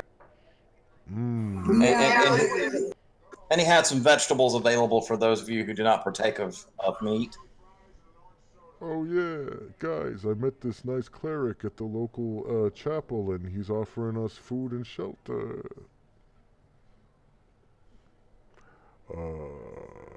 Yeah. I would have taken him up on the offer. He would have fed everybody in the party and explained to y'all what was going on. There's been some sheep that have come up missing. A local tower was discovered by some hunters. They heard horrible sounds coming from it. They were too scared to investigate. The tower was not known to be here before, or at least had not been discovered.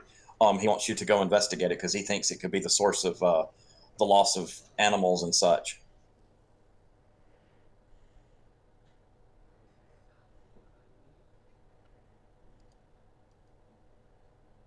Y'all could choose to start out the next day if you rather, early in the morning, and that way you'd arrive at the tower shortly before noon. That sounds like a good plan. I think that's for the best. And that gives the casters one last chance to decide on a spell to prepare, expecting for what we might encounter. I mean, I've only got one spell.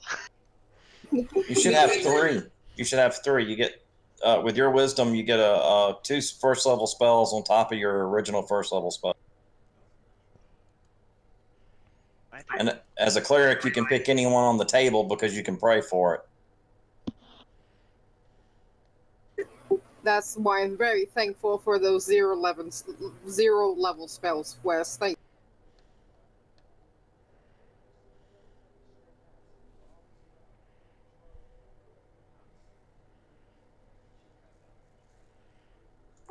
So I'm assuming, Aaron, you'll take Cure Light Wounds times 3. Yeah, that's probably just. Or either 2 of those and a bless spell.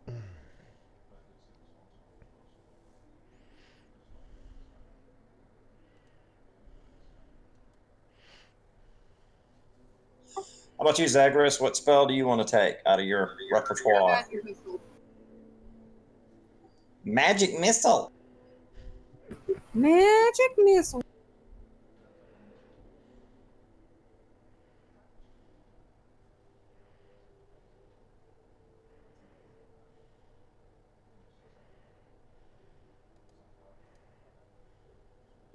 Can I take?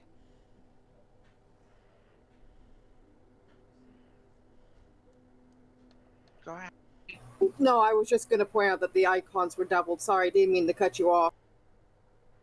Oh, I was going to say, can I take inflict wounds and then 2 cure light wounds? Sure. What's your alignment? My alignment is neutral good, I believe. Then you have to stick. Then you have to stick with the healing spells. Only a true neutral or lawful, chaotic neutral priest can use harmful spells. Okay. All right. Then we'll just do the cure. Like,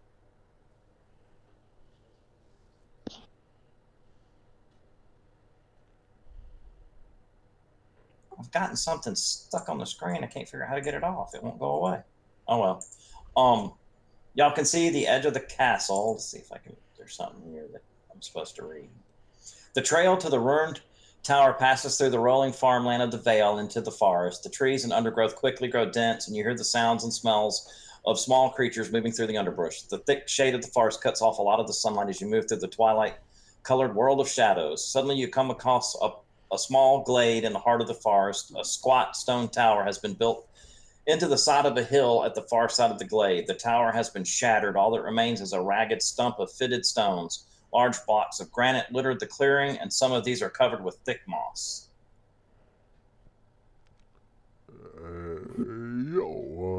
I kind of like how this moss grows on these rocks. It's kind of, homey, you know? It's comfortable.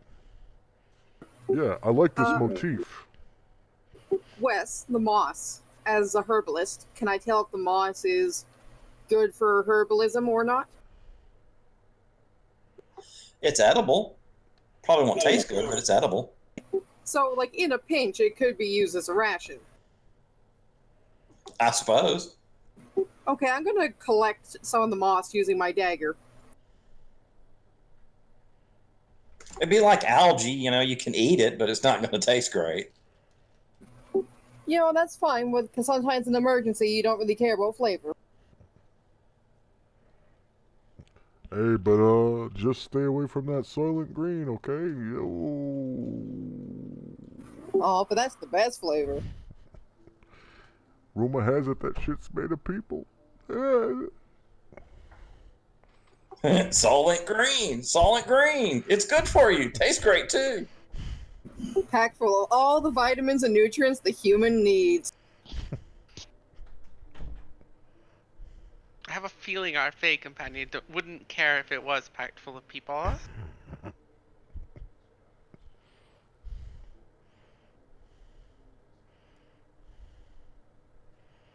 Well, as y'all look at the tower, you can see that this corner of the tower here has been collapsed. The walls just basically fallen down. That gives you an egress point into the tower.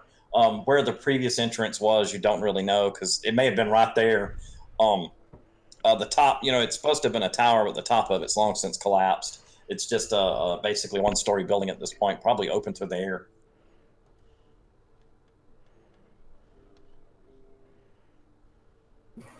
Wes, you said that there were small animals skittering through the underbrush. Am I able to catch any of them? Not really.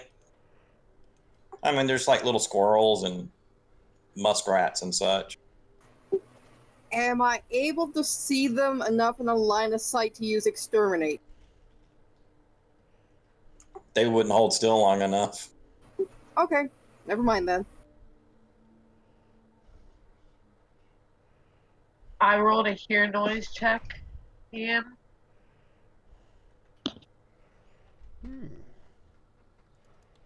That's a pretty Sure, give me a die 100. It's whispered to you. Oh, okay. You hear scurrying and scratching. Okie dokie.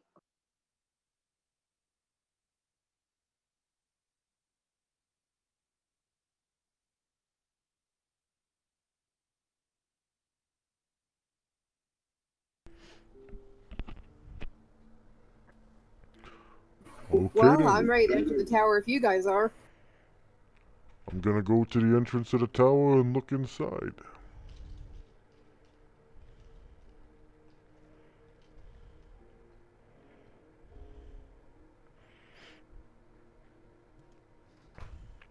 Is there ambient light inside?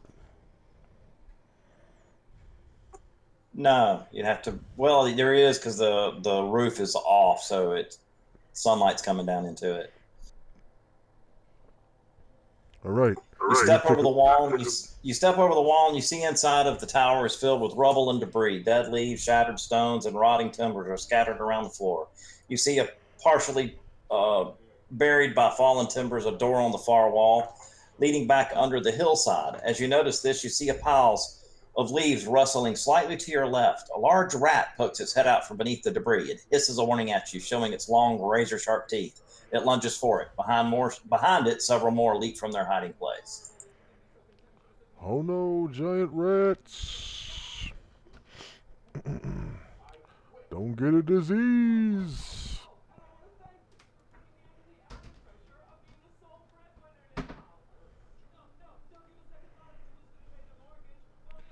I draw my long sword and I advance. Doggedly.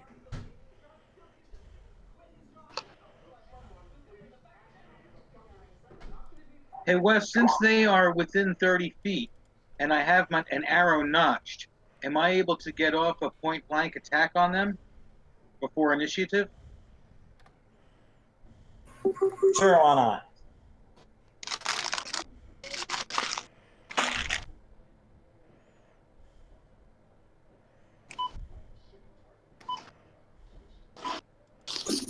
Wes, is this what the tower's like? The sort of description? Yeah, that was the description I gave you. Okay, I just put up a visual aid in case anybody needed help.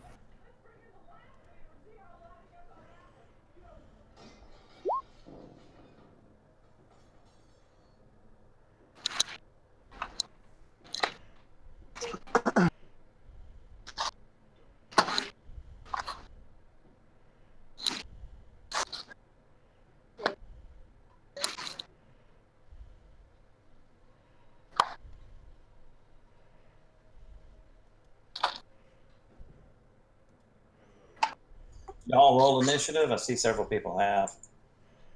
I'm getting there.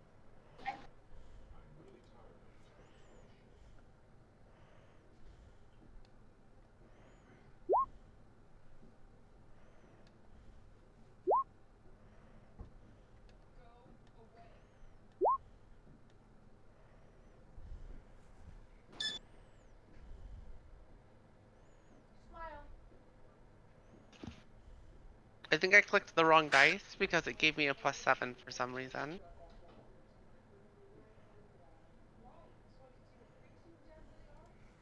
The die roller on the sheet on the very last in the weapons table should be the initiative die. Yeah, that's the one I hit, but it has like a +7 on it for some reason.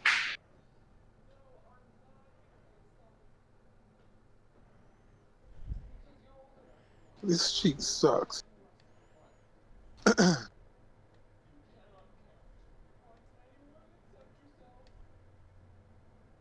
Just It's probably the weapon that. speed for the mace. +7. Maybe.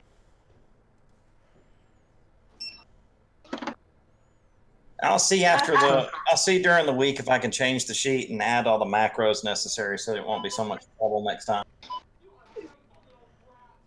I hear someone buying groceries. Sorry, that's me. Hold on. Okay, I thought I was just going a little crazy. You're buying groceries? The macro that's on the sheet adds your weapon speed to the roll, which doesn't make sense because the slower your weapon is, the higher the number. Yeah, that's how Right. it works And normally in it's second the lower edition. the number, the faster you go. Yeah. You gotta put in a negative. You gotta put Yeah. negative. When you roll initiative, you want a low number, not a high one. Yeah, because my dagger's only a 2. I'll put -7. Is that what it's supposed to be? No, it's supposed to be 7. Is it a mace? Yeah, Initiative, but it's initiative adding. goes from the initiative Yeah, goes it's from the lowest supposed to number add. first to the highest number. And then Wesley, when you use the turn order, you're supposed to do ascending. There you go. And 0 is technically supposed to be impossible. Not really. Not with dex modifiers and stuff like that.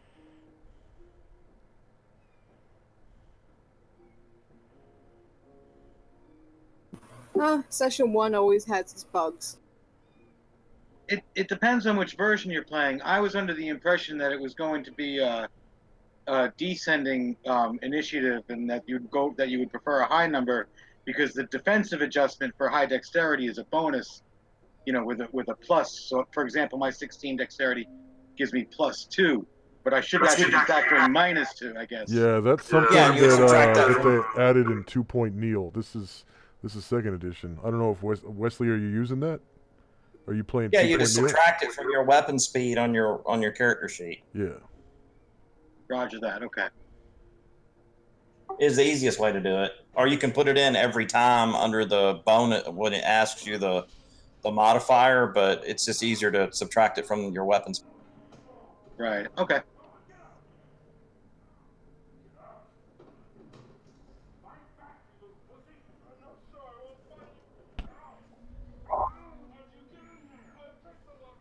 What's your AC, Paladin? 2.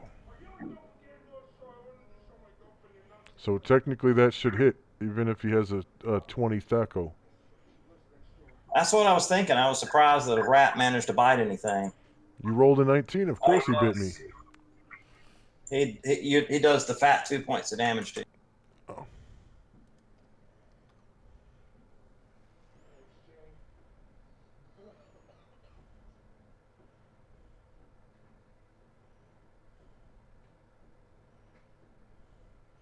Do I need to make a saving throw versus poison?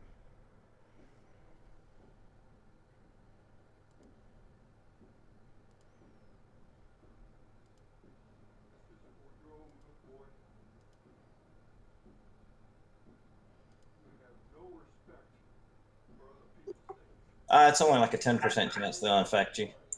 Okay. But you're a paladin, you're immune to disease anyway. That's true. The other 2 miss. Zion, your turn. Yo, I got him trapped in here like rats in a barrel. Look at this. How did we get stuck with this paladin? I'm gonna attack with my dart. First dart. Yo, be sure to aim between my legs, yo. And don't hit the Don't hit the junk. low-hanging fruit. Is that the only one? Don't hit the junk. Is that the only rat? No, there's No, 3 in front of the paladin. There's 4 or 5 in here. You're killing me. That's more Rodney Dangerfield. You're killing me over here. In that case, I'll go with my dart. I mean, with my dagger instead, and go to melee with him. Am I on the map? Is that me? Oh, you're not on the map.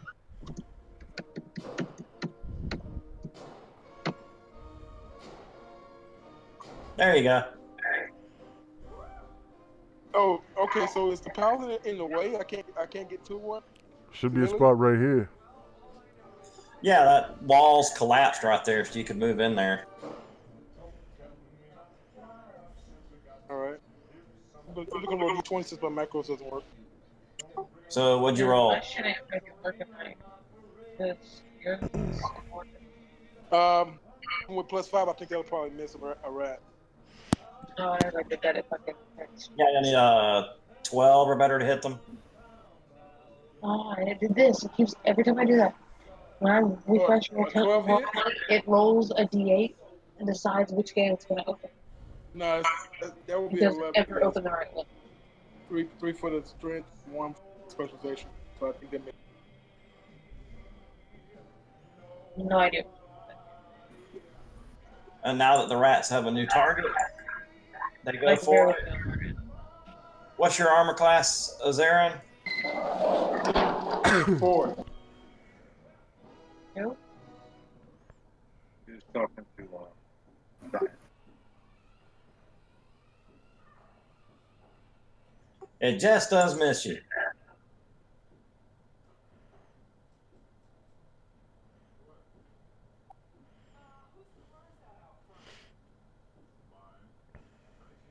Your turn, Zagreus. Yeah, I'm gonna use Exterminate on the rats. I think that's a single target, correct? It says if the subject is very small, an area of up to half a cubic foot can get rid of the pest. These aren't small. These are the size of a dog. Okay, yeah, because it says here 1d4 creatures plus 1 small creature per level of the caster. So that's 1. Yeah, that'd be like a regular rat, you know, like a little regular 2-inch long rat. So it would not work on this? I would work on a single. You could target a single rat. Yeah, I'll target just one rat. You can choose which one. It doesn't matter to me, Wes. Fails at saving throw miserably. I'm going to pick the one that hasn't attacked yet, so he won't get an attack. It says there's no saving throw for this spell. Huh. For not a giant version, like a regular rat, yeah, or a regular spider, they wouldn't get a saving. Yeah.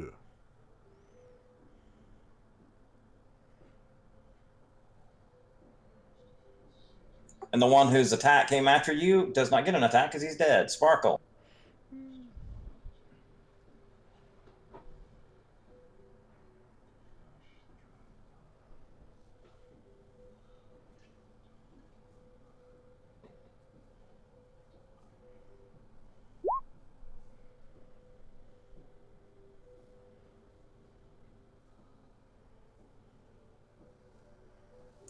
Are you using that to light the room up, or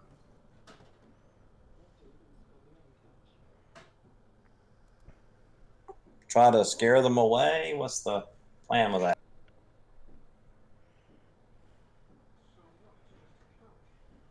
I must be confusing it with a different spell then.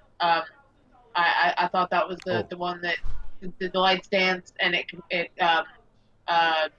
mesmerizes them more or less. That's hypnotic pattern. Dancing light creates like little lights that move around, like little torches. You can make them different colors. It might freak them out though. They're animals. No, I'll just hold action and stay invisible for now. Rat slaying time, Paladin. Yo, are you using trample rules? I think the cleric's up. Zamond, whoever that is. No, it's the blue fairy Aaron Quill is up because the fairy just went, right? Yeah. Yeah, it says Aaron's turn. Yeah, Aaron Quill's up now. I can't really do much since I can't get into the road. Okay, so Wesley, you're using trample rules?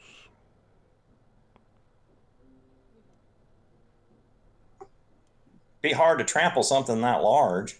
Are they small creatures? About the size of a dog. Yeah, that's small. Yeah, I want to trample. Have you seen what do you call it? Princess Bride? Yeah. Those things. Yeah, that's and the swamp. Yeah, about like, that big. They're like 3 feet long, right? Yeah, so really would be hard to stomp on something that big. That's a small creature, right? 3 feet long. That's small. Because they got to be. Step on it if you want to. Yeah. I don't know if you're using trample rules. You got to tell me if you are or you're not. Not on something that large, no. Okay. I mean, because I'm a medium creature. Are they medium or are they small?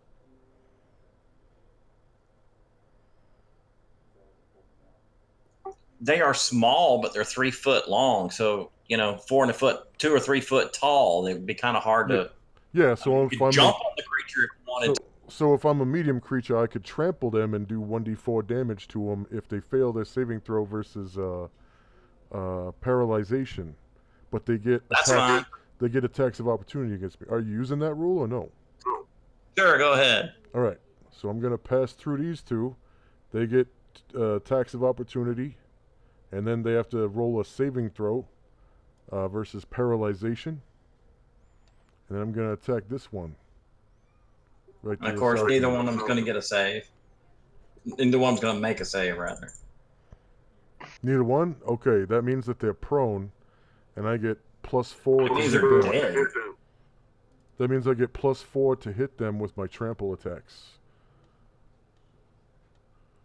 So that looks like this here. So +4.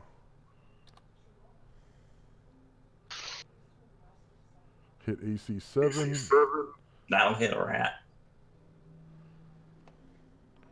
And then AC 9, does that work? Now I got an AC of 8.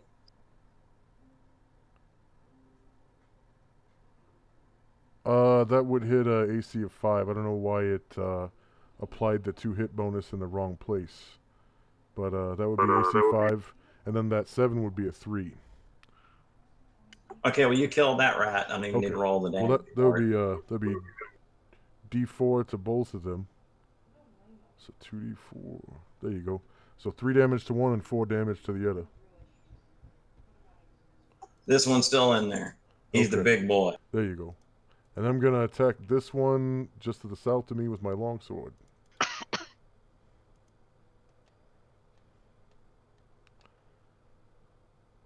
Let's see here.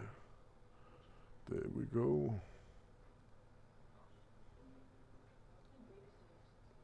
Well, you see 14 misses by a long shot.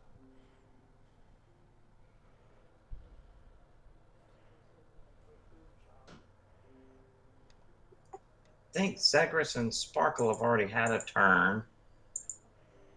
So,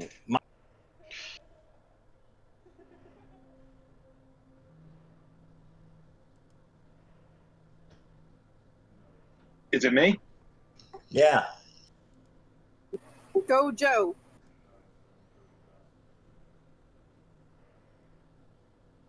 Yo, Joe. Is that just one left that I see? Yep. All right, I'll advance in and attack with my short sword. He's the biggest one out of all of them.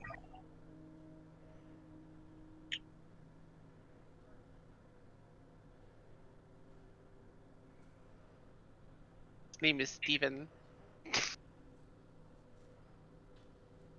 Where's my? It's only one that you have his tablet. Oh, what's my good stuff? It's Snaggle. Oh, I thought it was Jimmy.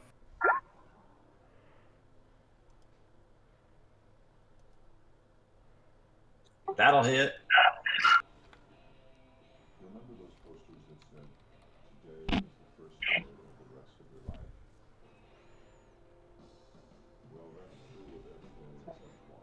Oh. Says here giant rats are tiny creatures, 2 feet long. I should have done 2d4 damage to them. I see you do the exact same thing for other things.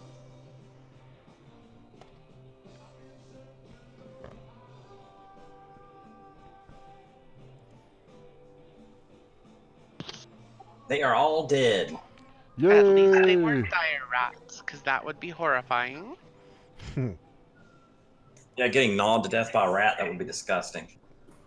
Can I collect their corpses? Most definitely. So was there 5 of them? 6 in total. Okay, I'm gonna mop up the mess then.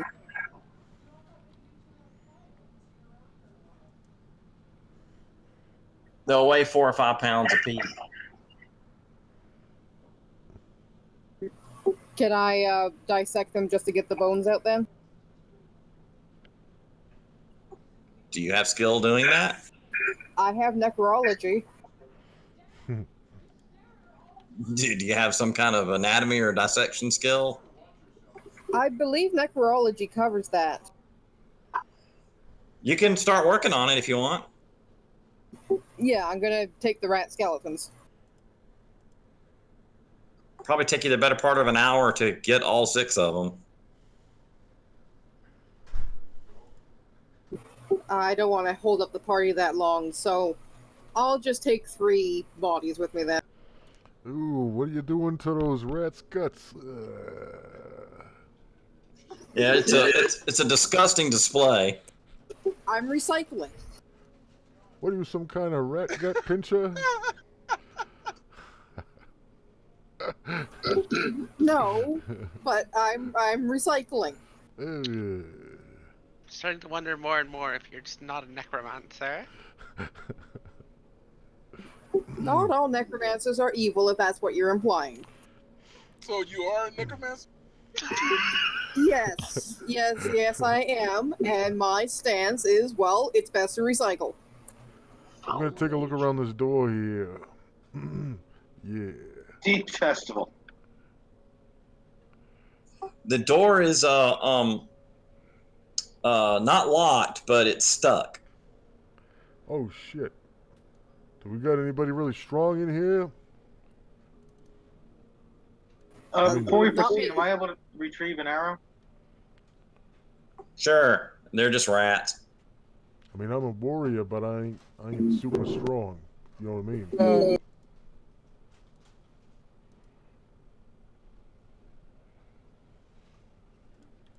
I would hope you have the highest strength, or one of the highest. I'm just, well, yeah, I probably got the highest charisma. You know what I'm saying? But maybe not the highest strength. I don't know.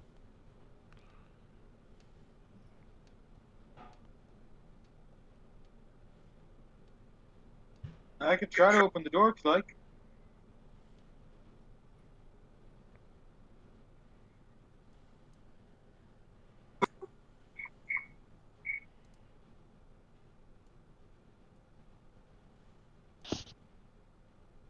Who has high strength?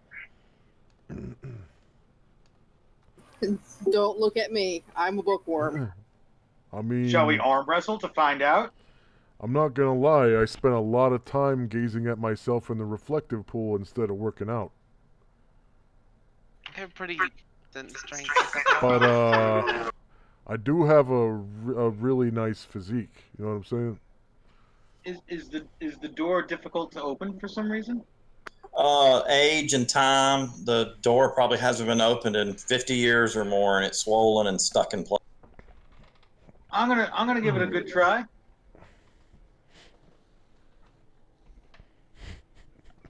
Give it the old karate chop. What do you need me to roll for this, Wes? D20.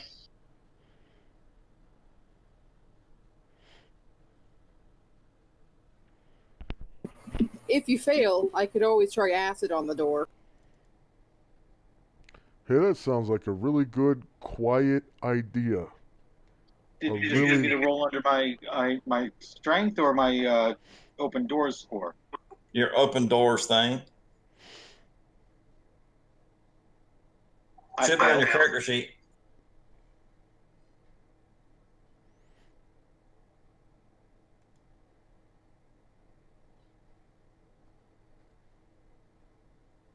Indeed, I failed.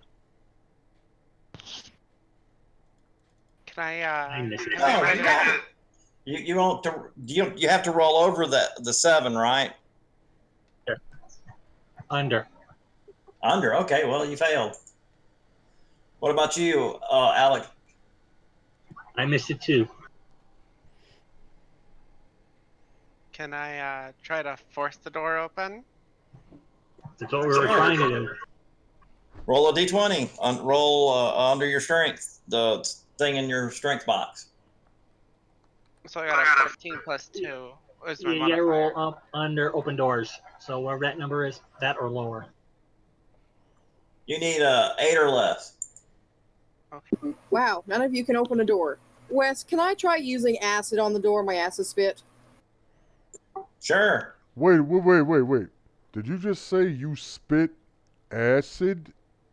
It's the name of the spell. I don't name them. I just learned them. Okay. Wait, I opened the door. Pardon my French there. Oh, you got it. Oh, good. Oh, good job, Pepper. Saves me from trying to melt it. I'm not gonna touch that one. Well done, Pepper. Thank you. Good job, Dr. Pepper. Now I want a Dr. Pepper. Uh,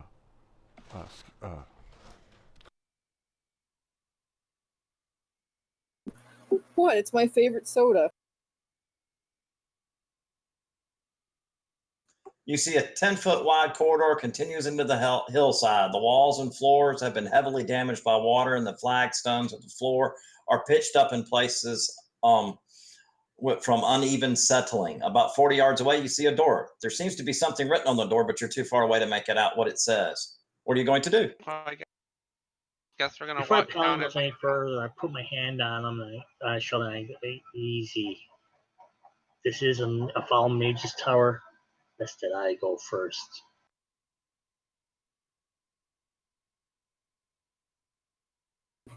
Okay, if by that's me, what I'll you happily need. bring up the rear. yeah, but I got a high armor class and infravision.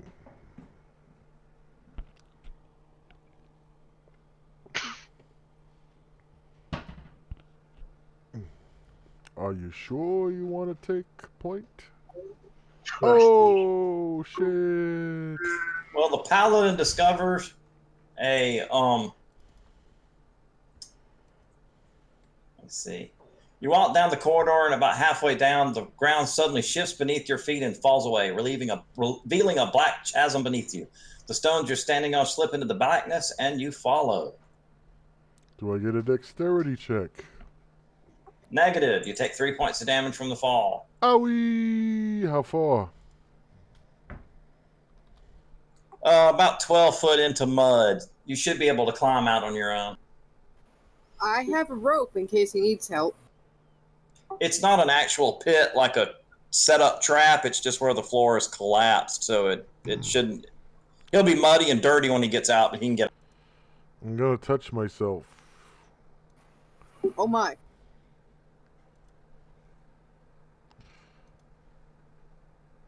And when he touches himself, it gives him 2 points. That's some pretty good touching. Why do I keep thinking of that song? I touch myself. This is going to be a very interesting adventuring party, I can already tell. So is the Cleric are chasing girls, so yes. so Diablos is going to move up to the door there. Is he going to attempt to open it? Yep. The rotten door falls apart at the first touch. The wood cascades into a pile of splinters, and the hinges and the doorknob clatter to the floor. On the other side of the door is a large square room about 30 foot on the side. There is another door directly opposite to you, the far side of the room. The floor here is more level and dry than the corridor was. The room holds 6 copy desks and stools. 4 of the desks, all 6 of them are occupied by what look like monks dressed in robes. At one time were once fine, but are now old and rotting. Their bodies hunched over. One of the monks looks up at you. His hood falls back as he does so. He has no skin or flesh, only a skull with small flickerings of red, flaming, burning pits in his eye sockets. He raises a bony hand and points at you, as if by some silent signal. The other monks get off their stools. Their robes fly open, revealing that they are nothing more than animated skeletons. They carry rusted, triangular, straight daggers. They move towards you.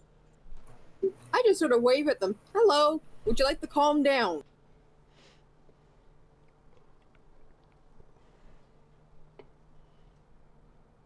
Can I attempt to talk to the skeletons, Wes? You can try on your initiative.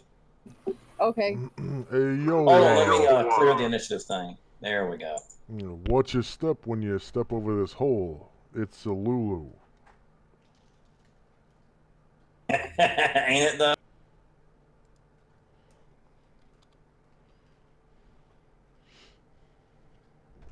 Sorry, I didn't mean to move you. I had to move you to get to the door to move it out of the way. Can you go ahead and add a 9 to that turn tracker for me, please?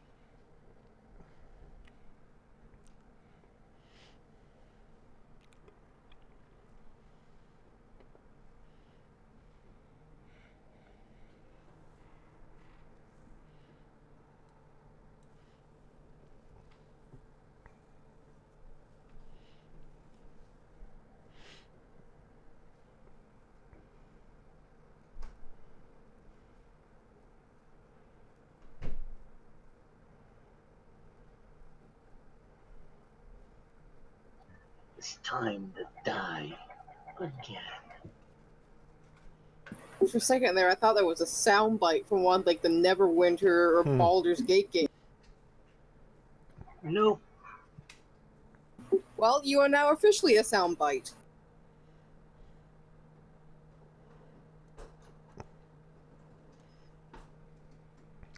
Turn these bones to powder. Just don't snort them.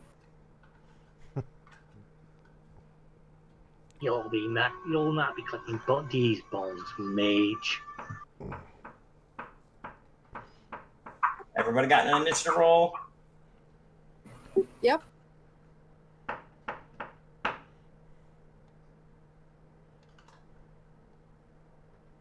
I knew one of them didn't have a number put in place for them.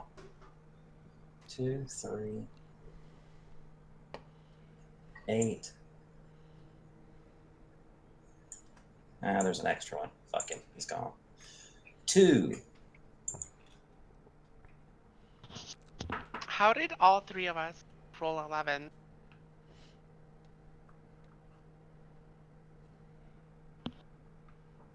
What's your armor class there, Alex? Looks like a 4. It is a 4, yep. It does 1 point of damage to you.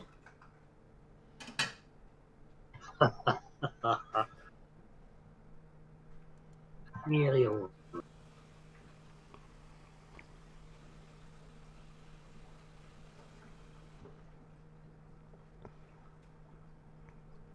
The second one misses. It is the halfling's turn.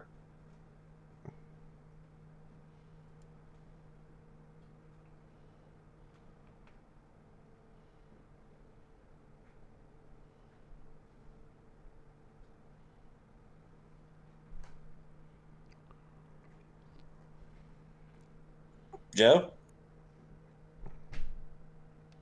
I'm going to rush in and attack with my short sword. Give me a dex roll when you jump over that pit.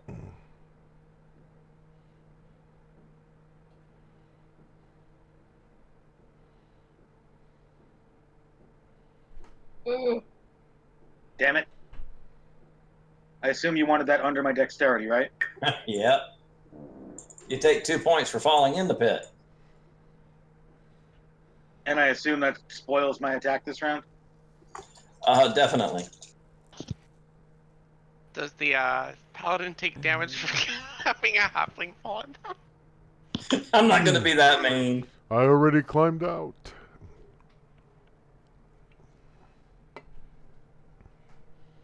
That would have been really funny. Take 1 point of damage from falling halfling.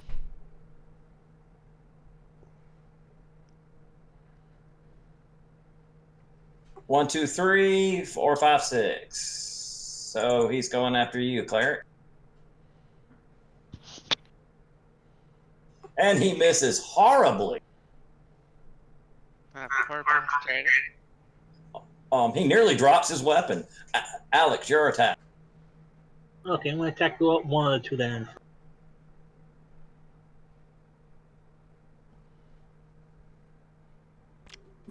Did we lose Zion again?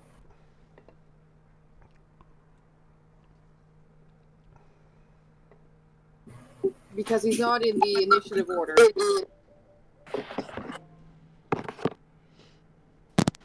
I'm here. Yo, Hello? you didn't roll initiative, I bro. think you need to roll your initiative. I rolled the D and Yo, you gotta roll initiative, not a dice. I can't Okay. roll right now. And I If miss. it's gonna be an issue, I'll just hold. What did you roll? I rolled a 7 on D10. And what weapon are you using? I'm gonna use my hand. I'm gonna use my fist. And my weapon is a piercing weapon. I don't think it's gonna do much against skeleton. No problem. I put you in the right spot. You would be above me.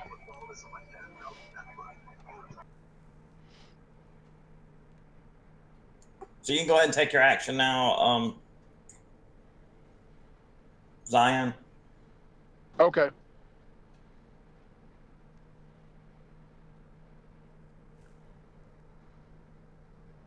We got 2 people in the pit already who failed to get over the top of it. I got a really good dex. I think I can pit. Jump the pit. Jump So the pit. I'll roll my dex first.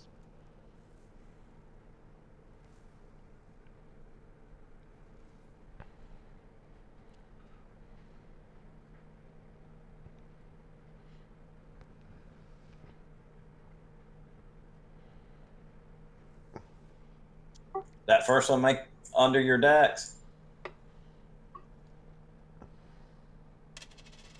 Absolutely. Dex is 18. And the Okay. second one should be a 15 with the adjustment. Oh, Plus you're- strength. Which one are you attacking? There's 3 or 4 of them. 5. 5? Oh.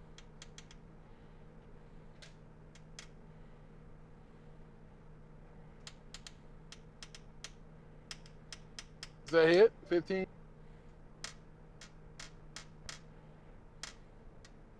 Which one are you attacking? There's like a whole bunch of them lighting up. You attacking this one here? Yeah, that's fine.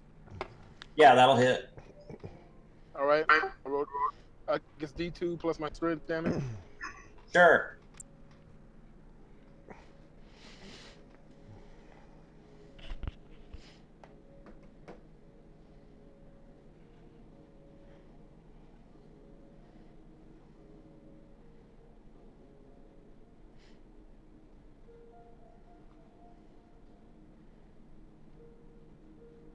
Five points. You knock its bottom jaw off and half the side of its face. Okay, Poor cool. Skelly. One of its arms is kind of falling off. It looks in bad shape. All right, Alex, your turn. Actually, I took his. Okay, well, if you want me, I can retake that turn then. Oh, did you already roll your attack? Yep. When you realize that he hadn't rolled initiative. Yeah, just re-roll it. I don't know. I can't find it. Just re-roll it.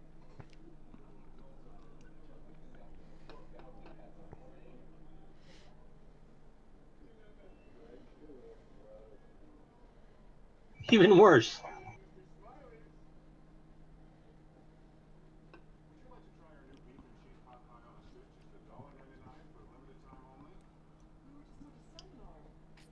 That one's going to just stand there. That one's going to continue to attack its previous target.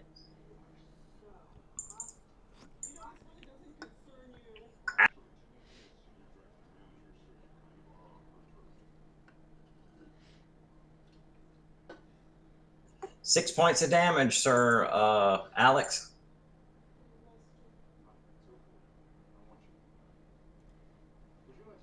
Your turn, Zagreus. Yeah. From where I'm standing, can I see if they seem intelligent or under command? Where?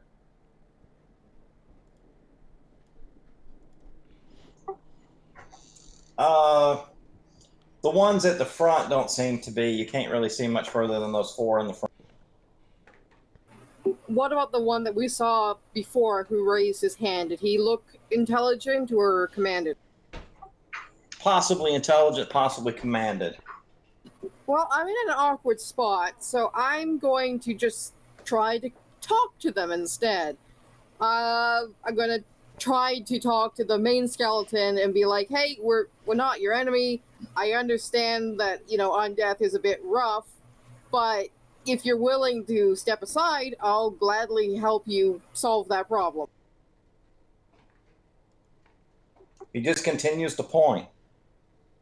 Well, pointing is rude. Are you going to take any further action? No, I'm kind of stuck behind the rest of the party, and I'm afraid that any of my spells might hit them. Aaron. Yep, I'm moving. Turn them. I hear you. I hear you. I hear you. Priest types have power over such creatures. I mean, I don't want to waste my healing spells on healing them, so I want to just. Clerics can No, turn no. undead. Roll. Clerics have powers over the undead. At high levels, they can be Oh, strength that's or right. That thing. Can I use turn undead on the Yes. one that's pointing at us? Yeah, just roll back one.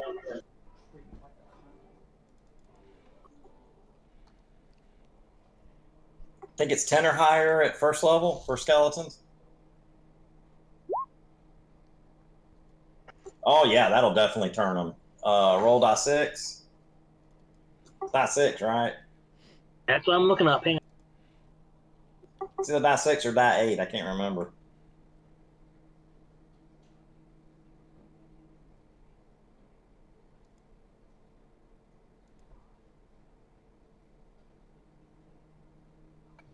Cleric can turn undead.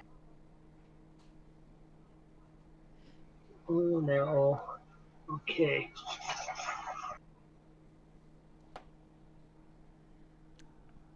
Two D6. Oh, that's a lot.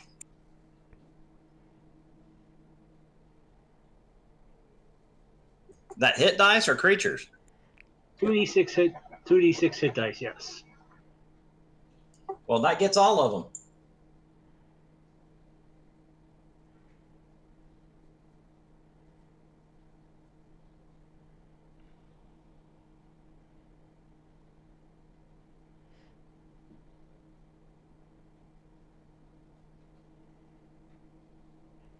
Man, I can't wait for the day when I could do that. We can shout boo at the undead and they run away. Hell yeah. They all just pile into the corner over there, just kind of standing there.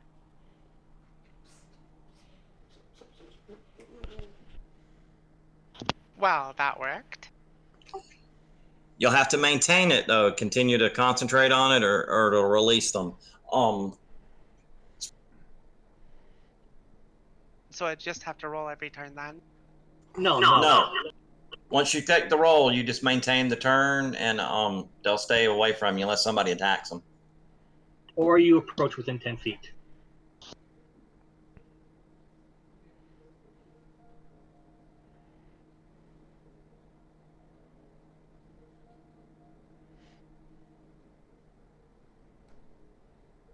Well, I guess the plan kind of changed on my end. I'm just gonna hang out and see what the party does now that the skeletons are turned.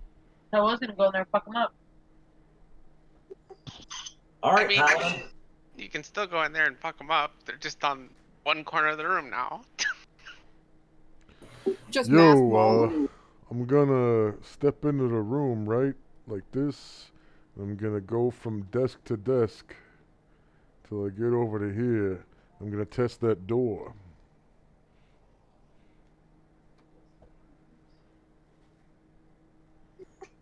You're going to check the door. Yep. It is locked. Yo, the door's locked.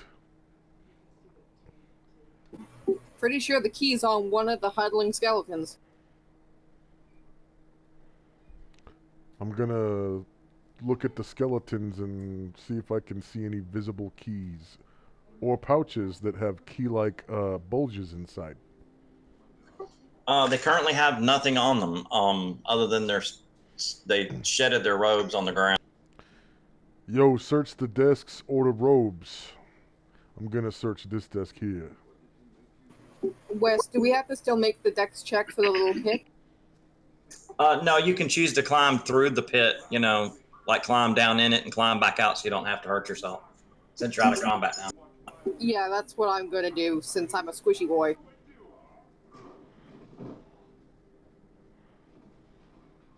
I'm just gonna go search this desk here. Hold on. I thought we were still on initiative. No.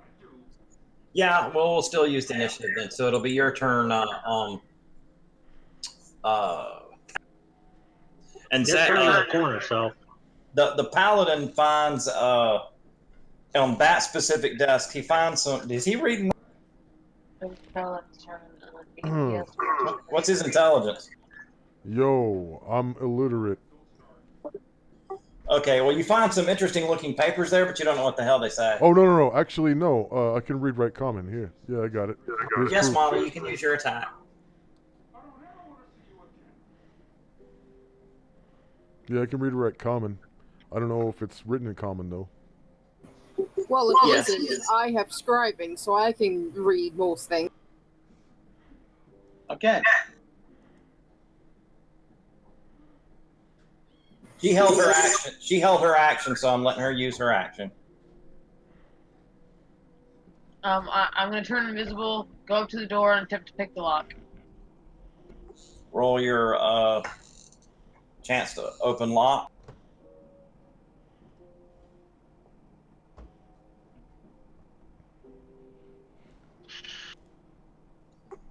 Doesn't look like this lock is beyond your skill level. So, Halfling, now it's your turn. All right, I'm gonna crawl out. I'll also attempt to. I'll look.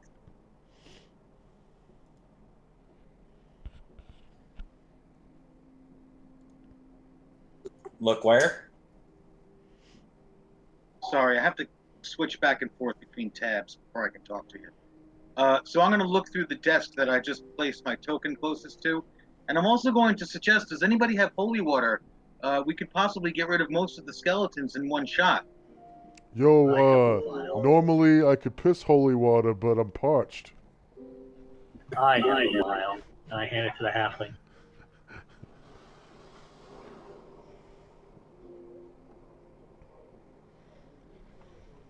Want to give it a lob there? They're considered AC 10. Try not to hit the wall.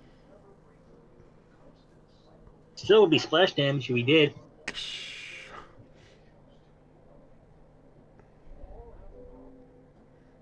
If he hits them, they'll all take the damage. If he misses, they'll just take splash damage.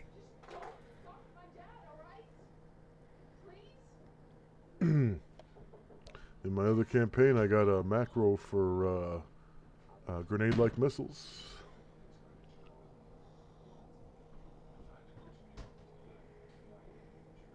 To be clear, I'm not saying that I have holy water. I'm suggesting that No, if I anyone have a vial, and I handed it to you. all right then. All you gotta do is roll a touch attack. And if you miss, then it does It's grenade-like undead missile wet effects. your party. So even if you miss, you could still hit. If you're lucky.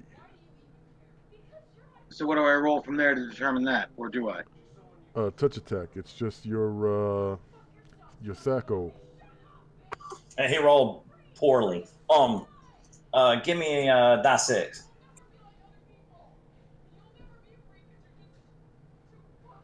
Oh, Milo's the halfling? Okay. It's hard for me to tell. Everyone's pictures and names are all different.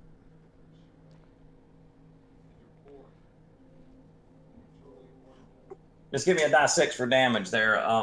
Joe, it hits the ground and splashes on their feet.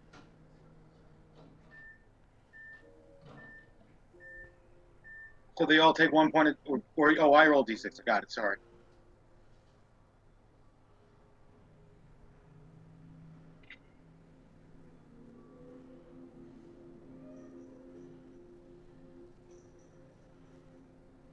Two of them disintegrate instantly.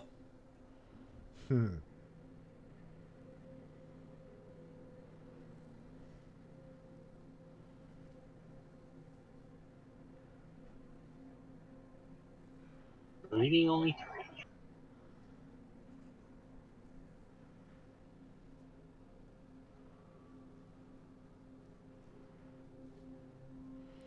So you said I found something that was written down, but was it written in common? Two of the skeletons are in bad shape, but two of them look like they're okay. I mean, they're damaged, but they're still got some hit points up. Zion. Okay. All right. Well,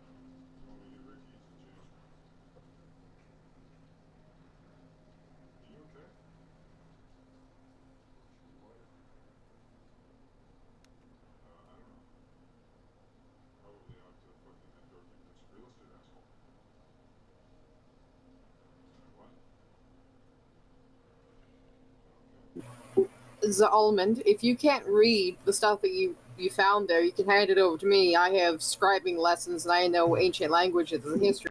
Yo, I read and write the common tongue. Well, I'm just saying if it's uncommon. Zion, it's your attack. okay. I'm trying to get my screen back up. Try.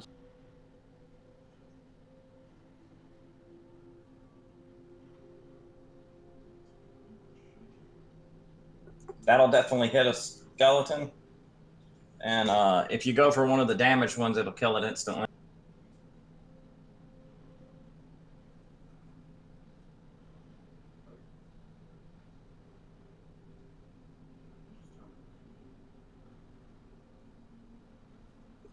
Alex. There's 2 left. Okay. 1 second here. Yeah, I'm gonna attack. I think that misses. Pretty sure that misses. And I get 2 attacks this round. With my trident.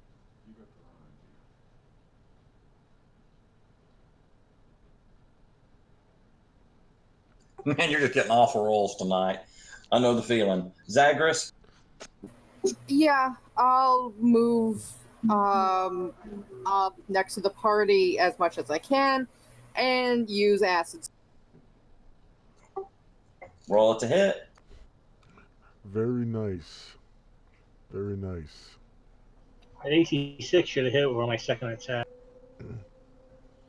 Oh, I didn't realize you rolled a 6. I'm sorry. I thought you rolled a 13. It took, No, I guess. I had 2 attacks this round because I'm specialized with the trident. Yeah, the second one lagged. It just now appeared. Roll your damage for that. I apologize.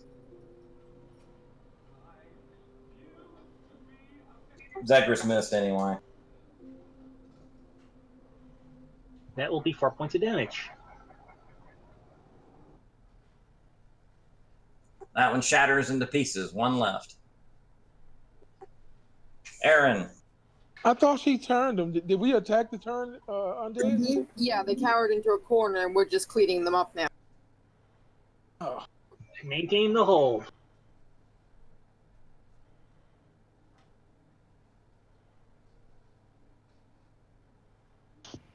I was just gonna scoot over there and hit it with my mace, to be honest.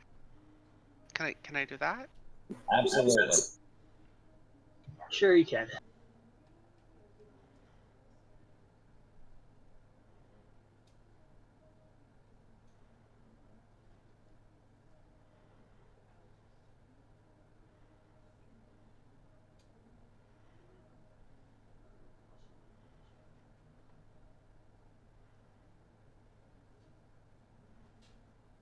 That hits. They're AC 10 because they're held.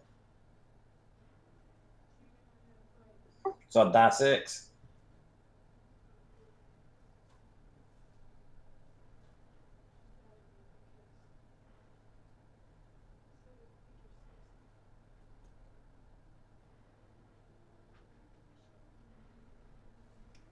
Seven.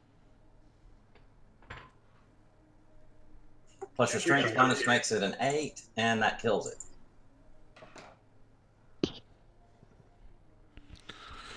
Well, bad news, Now boys.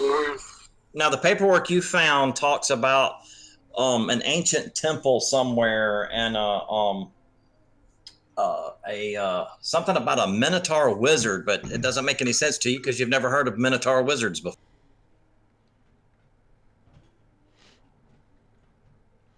Yo, there's an ancient temple somewhere with a Minotaur wizard.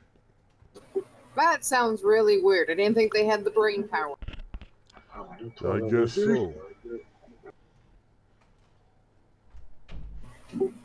Wes, is there any scribing supplies in these desks? Ink wells and quills?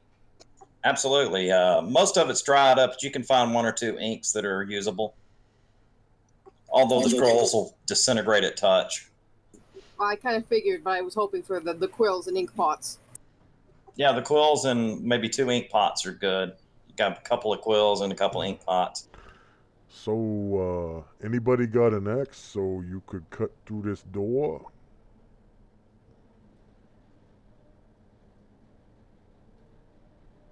Damn it. I'm going to take that as a no. Alright. Let's form a battering ram out of one of those logs out there on the other side of the pit. Stand aside. Was that a kick the door? Actually, no. Just try to wrench off its hinges.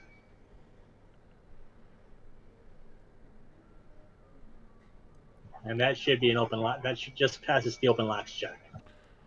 It's locked, so it's going to be the open locks number that's in your parentheses. Yep. No, I don't have that.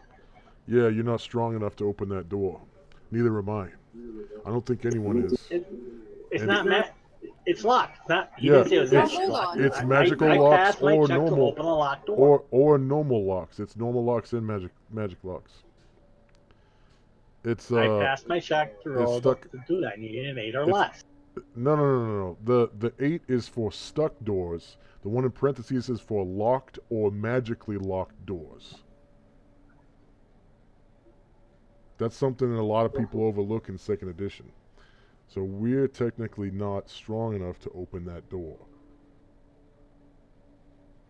So unless the thief can unlock it, or we get a wizard with a I knock should be spell, strong enough to do it though. hell yeah. Otherwise, we're just gonna have to batter it down with like a Or battering ram I or could something. melt the hinges. I could enchant to melt the hinges in the lock. Hell yeah. That would take some rounds. And Because several if I castings of melt the spells. hinges, you guys could probably knock it off its frame a lot easier. We wouldn't have to unlock it.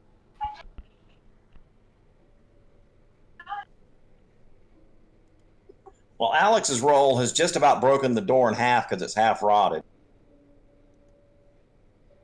Oh, then just keep kicking it then.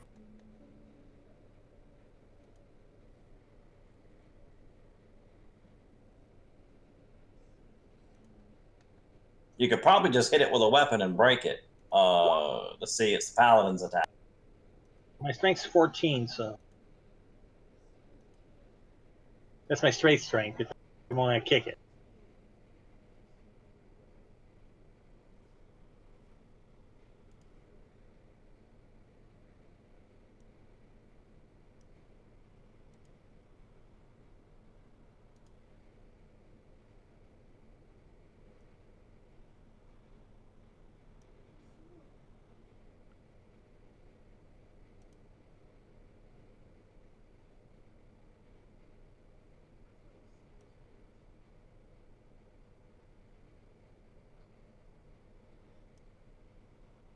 So I should have busted that door open by now. Yeah, it only takes about a round for y'all to get through the door. Wes, was there anything in the monk's robes? No, nothing of value. And I'm guessing the robes are past hope too.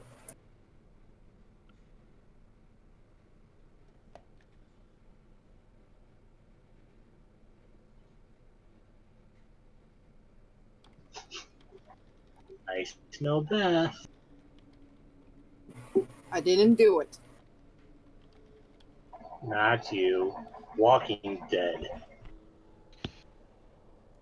She said I didn't do it. That's funny.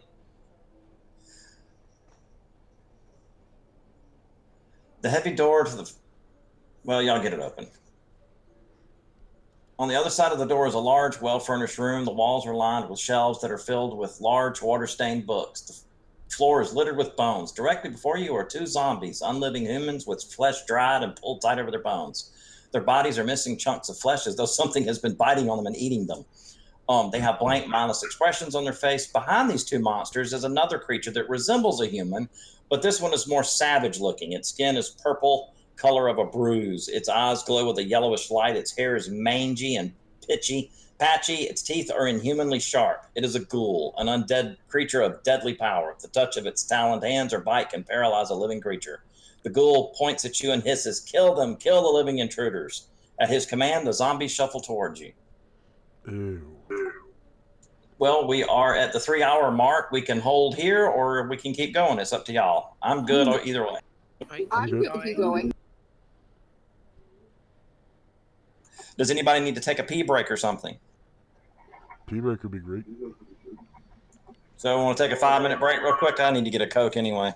Sure. Yeah, that sounds good to me. That sounds good. Gives me a second to stretch my legs and get some more medication for my surgery operation. I gotta get So some. back at 12:45 or 11:45, whatever time it is. 5 minutes. Yeah, that would be 10:45 for us, Paladin. I'll say 15 towards the hour. How about that?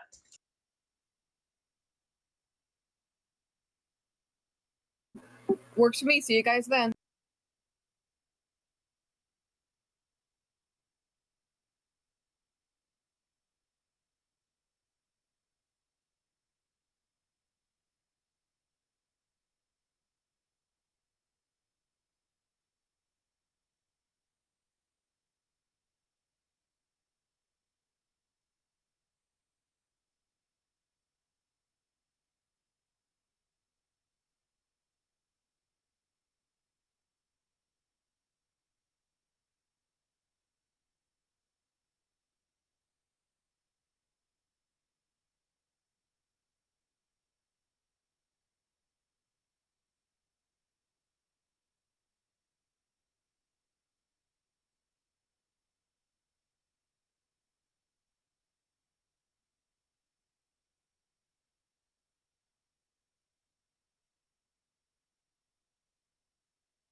Yo, bladder emptied.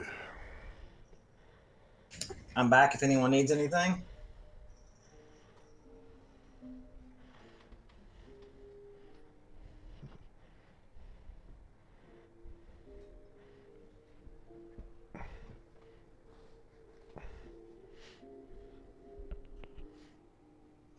I did mess up there. That door is supposed to be reinforced with steel and steel plate, and it's supposed to take a round or two to chop through it. That was my mistake. I forgot to read.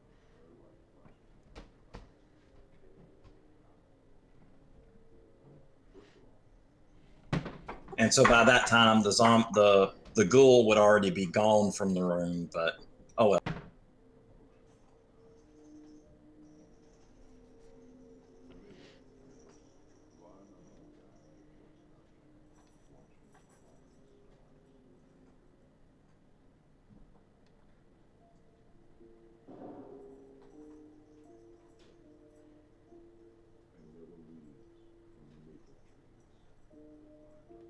It's the worst I could roll my trident. Wait.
That cleric's good rolls fucked up my skeletons pretty bad. I'm backing your poor skeletons.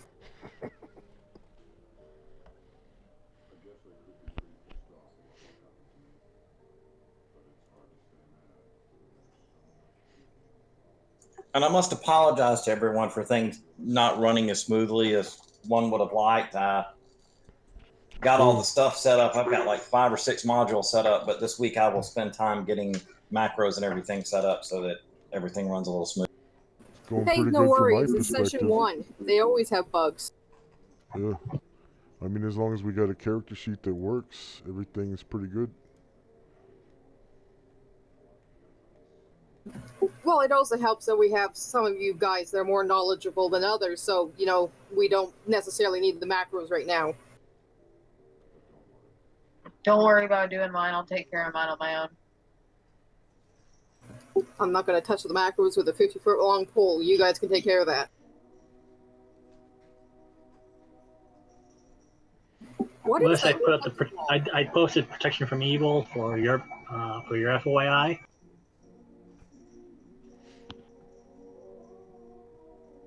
Yeah, I'm familiar with the spell. I just wanted to put it up there. And I'm back. Welcome back. I had to go get my smoke gun because I was doing the bad things. Oh my god, you sound like one of the freaking aunts of, no, sisters of Marge Simpson. Patty and... Yo, if you was doing That a was the bad point, thing, darling. you need to confess right now. I will take your confession, my son. I'm unsure if I'm unsure if smoking is against my religion. Well, if you worship a deity of water, I'd assume it would be.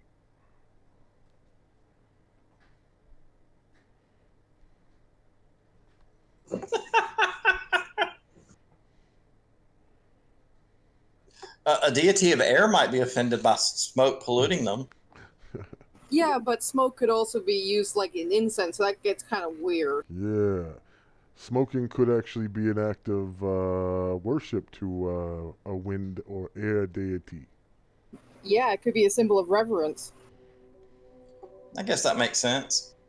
And since you're burning something, fire deities would be happy with it. Yeah, so probably water and earth would be grumpy. Yeah.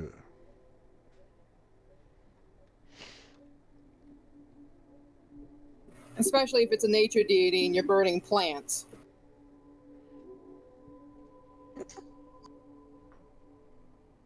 Hey, now druids smoke weed all the time, so. Hey Wes, Yeah. I found the answer to that question that question you had yesterday about priestly magic affecting my character. Since all of his special abilities, spell-like abilities, are priest spells, I think priestly magic will work on my character. It would make sense. Well, we have a couple of people that are getting tired and ready to quit. How do y'all feel? I'm I fine. got I'm fine with you call it going. quits at court 9:30 tomorrow morning. You got court tomorrow morning? Yeah, What did you do? what I didn't do.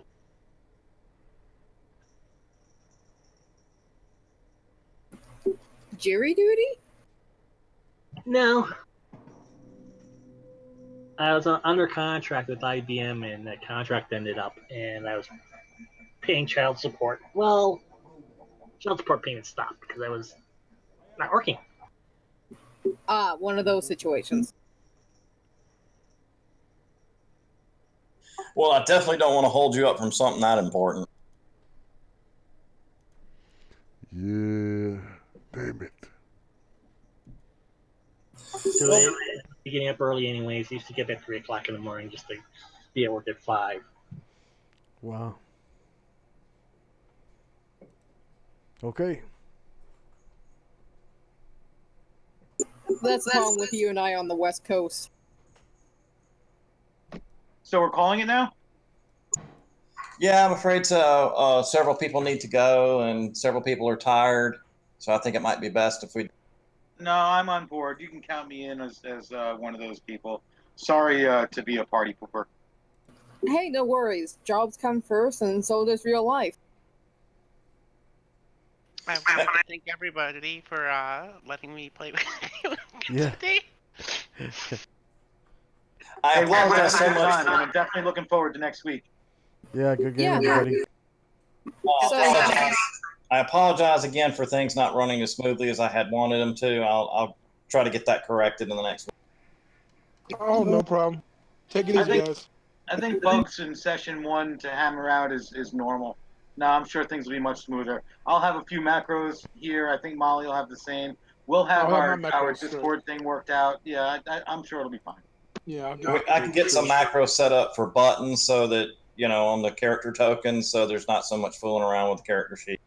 And if we need, and if it seems like y'all having a lot of trouble with Discord. Well, once I got the app installed, I was fine. For some I'm reason, enjoying mine's fine. Yeah, I'm using Discord on my browser on my computer, and so I'm thinking that's probably the issue. Yeah. I'm gonna try installing it as an app, and if that doesn't work, then I can always run it off of my phone. Yeah, because that's what I had to do, Joe, because I was having the same problem. So I just installed it as the app, and I'm using the system-wide push. Yeah, the browser versions, that browser version, you have to have it up for it to work properly. Yeah, I realized I couldn't even put a Word document over it, and then you guys wouldn't hear me. So it had to be up. I had to switch back to it every time either one of us wanted to say anything. I'll work on that. It'll be good next week. 10-4. I'll get a experience report out, but I doubt anybody's going to level. Yeah, It's probably gonna not. take a while. Yeah. Wes, Well, do you work Wednesday? No. Okay. I will see you again then. Yeah, I'll see you on Wednesday as well, Molly, because I'm back in action. I'll put out a thing for you, Angel, and Thank you. Recap. Are we And playing? thank on you, Wednesday, and or- welcome to the new players, the new people I don't know that have joined. I'm glad that y'all joined, and it was nice getting to hang out with some of my old players. Thank you for running. Yeah. Thank you Yeah, for running the thanks. game, Wes, and letting me join in. Thanks for DMing, Wes.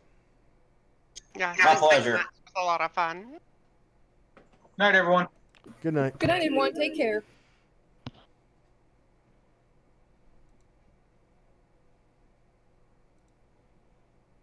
And for our viewers, please like, share, and subscribe.